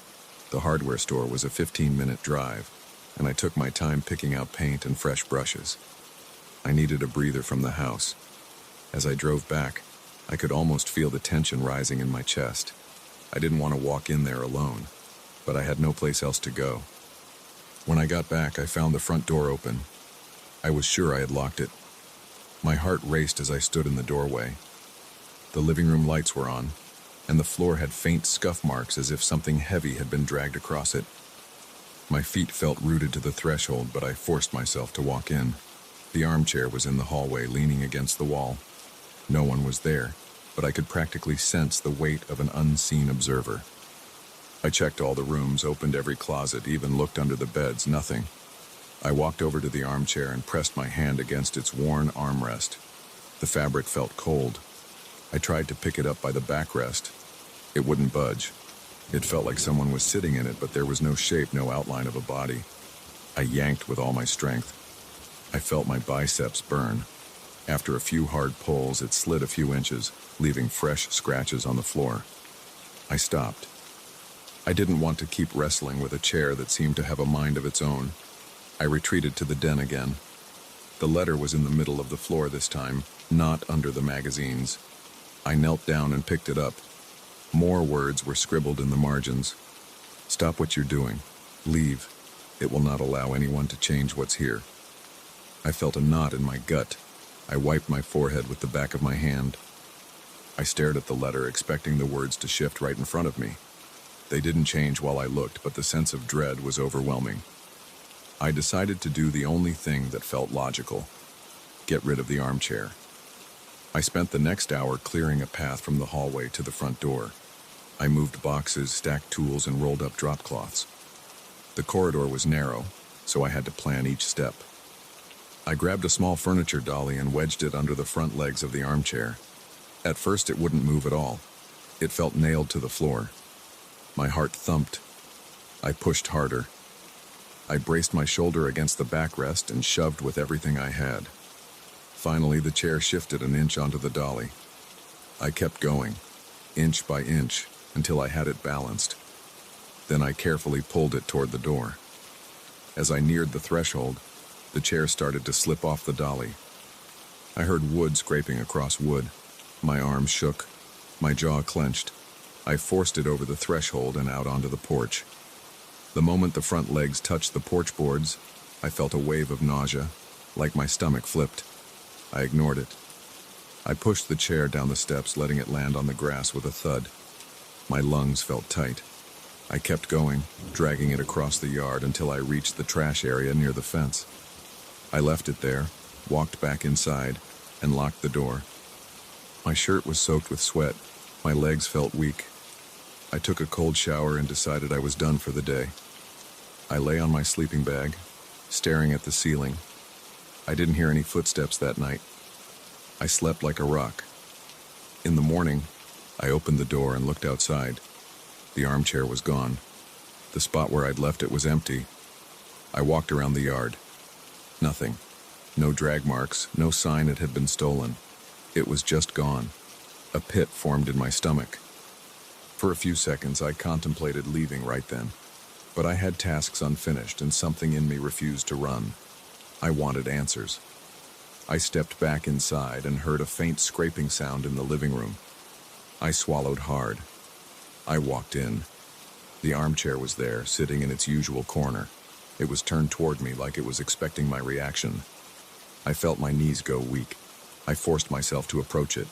I ran my hand along the backrest. It felt cold and damp, almost clammy, like it had been left in the rain. My mind raced with explanations, but none made sense. I had dragged it outside myself. There was no doubt. I grabbed my phone and recorded a quick video of the chair, the living room, and the corridor. I spoke into the camera, stating the date and time, but I felt foolish. I wanted proof, but I also knew no one would believe it. Who would trust a shaky phone video of a chair in the same spot? It wouldn't show it moving by itself. It wouldn't show how heavy it felt. It wouldn't show the new markings on the letter either. Later that day, I checked the letter again. More frantic handwriting filled the edges. Phrases like, "It's already inside," and "Every hammer swing angers it," appeared in shaky lines. The mention of hammers made me think of the renovations I was doing. Was the presence reacting to the noise and changes in the structure? I moved through the house slowly, checking each room. My footsteps felt heavier than usual. At one point, I heard a loud thump in the upstairs hallway. I rushed up and found nothing out of place, but the air felt thick, like it was harder to breathe. My arms tingled. My pulse was racing. I stood still for a moment, listening. but I only heard the faint hum of the central air unit I'd installed. The rest of the week, the house felt like a living thing. The nights were almost silent except for occasional footsteps that I would hear just before drifting off. I'd lurch awake, heart pounding, but the steps would stop. In the mornings, I'd find the armchair in different positions. It once ended up in my bedroom doorway as if blocking my exit. Another time, it rested at the foot of the basement stairs. Each time, I'd force it back, my body shaking with tension and sweat. I tried ignoring it. I hammered new nails into the loose floorboards, replaced some cracked tile in the kitchen, and painted the dining room walls. But each project felt like an invitation for the presence to make more noise. The letter kept changing. I'd see new lines appear, urging me to stop or leave, telling me it's not yours. My throat would go dry every time I read a new note. I had no idea how these words were appearing. My mind wasn't filling in gaps. They were physically on the page in dark, unsteady handwriting that I didn't recognize. One afternoon, I decided to open all the windows.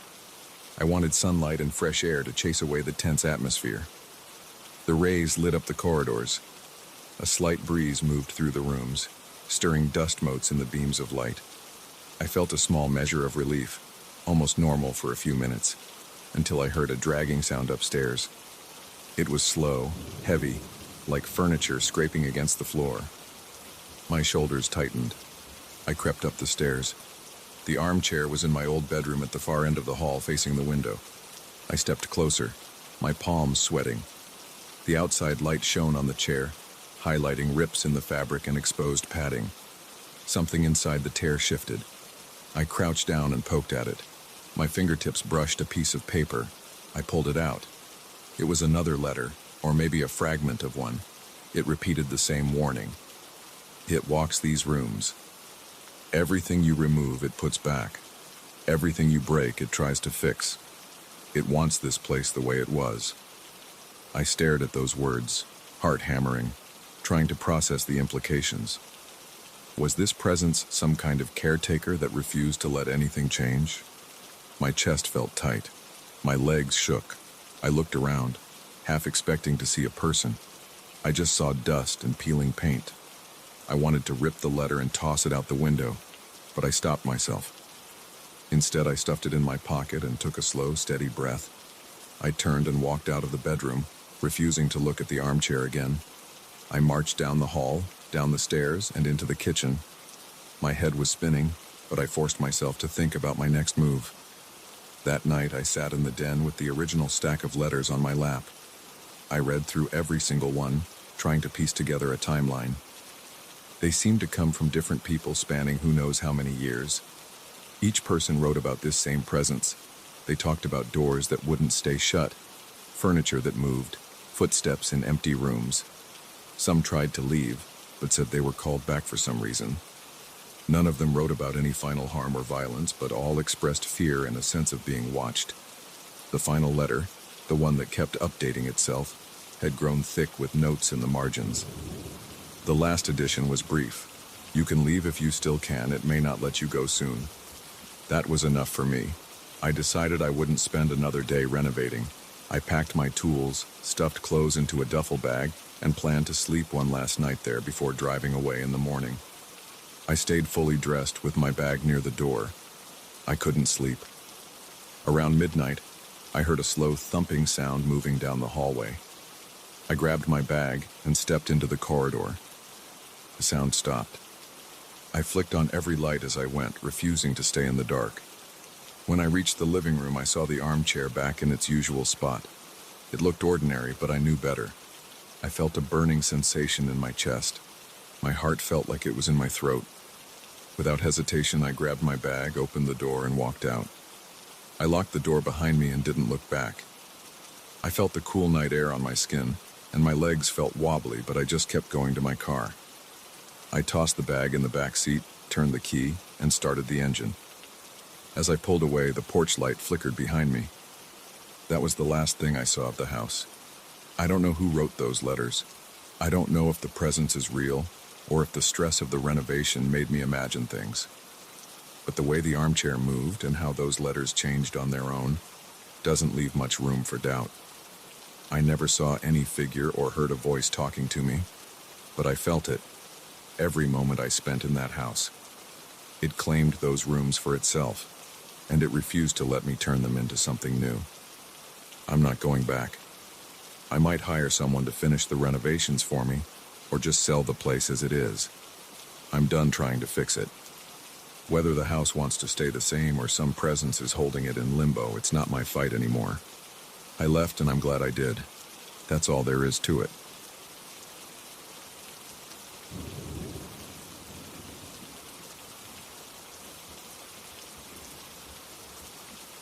I never planned on finding those film rolls.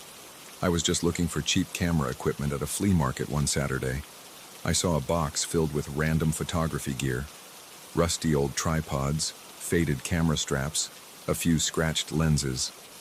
At the bottom of the box, wrapped in a thin plastic bag, there were 3 rolls of film. I bought the whole thing for $10. I figured maybe I'd get lucky and find some interesting vintage shots. I did find something interesting, but it wasn't what I expected. It was unsettling. I can't get those images out of my head. It feels like I opened a door I was never supposed to touch. I developed my own film at home. I'm not a professional, but I set up a dark room in my spare bedroom about a year ago. I like the process, measuring chemicals, timing the washes, seeing the images appear like ghosts on paper. It's quiet. It calms me. That day I started with one of the rolls from the flea market. It looked old. The label was partially torn off and there were some scribbles I couldn't read. I loaded it into my developing tank like I've done 100 times before. The first moment I got suspicious was when I unspooled the negatives under a dim red light. The frames were crisp, like they had been shot with good equipment, but the pictures themselves made no sense. The shapes were too dark to make out in some frames and a few were overexposed. But I could tell some shots were in familiar places. A park I used to go to, the facade of an old building in my neighborhood. I recognized those spots, but the frames felt off somehow. I hung the negatives to dry, then moved to the next steps. Once they were ready, I placed one negative in the enlarger, adjusted the focus, and prepared a fresh piece of photo paper. When the first image appeared in the developer tray, my hands started shaking. The shot showed me, at least it looked exactly like me, standing next to the bench in that park where I used to jog. I was wearing a sweater I didn't own, and a pair of jeans I'd never seen, but my face was unmistakable. I stared at the paper, waiting for the details to become sharper. When they did, it only got worse. Behind me in the distance, there was a figure wearing a dark hood, turned slightly toward the camera. I couldn't see the face under the hood. It looked like the person was watching me, or maybe watching the photographer. I set that photo aside. I wiped my palms on my jeans. They felt clammy. I told myself it had to be a trick of the light. Maybe it was a double exposure. Maybe the original photographer used someone who looked like me as a model. I took a deep breath, slid in another negative, and repeated the process. The next shot showed a room I recognized. It looked like the living room of my first apartment. I saw the same couch pattern, the same small coffee table. But the walls had a door where there shouldn't be one, on the far side near the window. That door didn't exist when I lived there. And there I was again, sitting on the couch, flipping through a magazine. That hooded figure stood in the corner near that impossible door, looking in my direction. I printed another photo, and another. Each one had me in it, doing something so casual that it felt creepy. In one, I was standing in line at a convenience store I used to visit. In another, I was sitting on a bench near my old college campus holding a coffee cup. The clothes changed each time, and some of them I recognized as brand names I've never worn in my life. The background details felt shifted, as if each photo was from a different version of a memory I might have had. That door in my old apartment showed up again in 2 more shots, always closed. And in nearly every photo, that same hooded figure lurked in the background, looking or standing with a slight tilt of the head. By the time I got through the first roll, I felt my stomach churning. I had this urge to stop, but I also felt drawn to finish what I started. I loaded the second roll. Some frames were blurry. Others had a strange color cast, though I was working in black and white. That can happen with expired film sometimes, but this felt more dramatic. Lines streaked through a few images, almost like the film was partially damaged, but I could still see enough details to notice the same pattern. Me in places I knew, but with small differences, and that hooded figure somewhere in the background. I wanted to drop it all, but a bigger part of me needed to see every photo. I kept telling myself I'd find an answer if I kept going. On the second roll, one photo showed a sidewalk near the convenience store I used to frequent, but the store's sign was spelled differently, and the paint on the walls was a dull red instead of the white I remembered. I was walking with a paper bag in my hand. The next shot showed me stepping onto a bus, but the bus number was strange. The route didn't exist in my city's schedule. The words on the side of the bus looked jumbled, like some letters were reversed. I tried to calm myself by breathing slowly. I told myself it had to be a hoax. But the film felt old, the chemical marks were real, and the continuity of these images didn't feel random. Each scene was a place I recognized, altered in ways that made me feel dizzy. Halfway through printing the shots from the second roll, I noticed that in a couple of frames I was actually looking straight at the camera. I looked startled. It was like I had spotted the photographer, or maybe I had recognized something was wrong. In those shots, the hooded figure stood very close, nearly at my shoulder. I could see one of its hands slightly lifted, as though it was about to tap me. My throat felt tight. My heart pounded so hard that my temples started to ache. I considered destroying the negatives, but something in me refused to quit. I needed to see the rest. When I moved on to the third roll, the images got darker and more distorted. Some frames looked almost normal, showing me in a hardware store I used to visit or at a diner with a friend, though the friend was missing from the photo, and the booth looked narrower than it should be. Other frames showed me in strange versions of my old bedroom, with different wallpaper patterns or furniture that I never owned. Sometimes the hooded figure stood right in the center of the shot, blocking half the view as though it knew I was watching. I was always somewhere in the frame too, but not always in focus. I saw the top of my head, or my shoulder, or the side of my face. The figure looked like it was leaning toward me, like it wanted to whisper something. My muscles tensed. My mind raced with questions about how any of this was possible. I thought about the possibility that someone had been stalking me for years, snapping pictures of me in random moments. But that wouldn't explain the changes in the environment. And it wouldn't explain how I appeared in outfits I'd never seen before, or how the store signs and bus routes were slightly off. I started to worry about my own memories. I touched my face, my arms. I felt like I might be losing track of what was real. At one point, I stumbled out of the dark room. I needed fresh air. I paced around my living room, which looked normal. I checked my hallway just to be sure there were no extra doors. Everything looked the same. My cat, Winston, rubbed against my leg, and I jumped. I realized how on edge I was. I drank a glass of water, trying to calm down. My hands were still shaking. I told myself I was done for the night. But 5 minutes later, I found myself back in the dark room, turning on the red light again, picking up the last few negatives. I felt compelled to keep going. I enlarged another frame from the third roll. This time, I saw myself in front of my high school. The sign in front read a different year than I remembered. It was the same building, same general layout, but the windows were shaped differently, and the parking lot had a strange layout. I recognized my expression in the photo. I looked confused. Behind me was the hooded figure leaning against a fence. The figure's head was tilted toward me, like it was whispering in my ear. I couldn't see a face. My eyes in the photo looked tired. I had dark circles under them. The next photo from that sequence showed me turning around like I was about to confront the hooded figure. But the figure wasn't there anymore. It was just an empty space.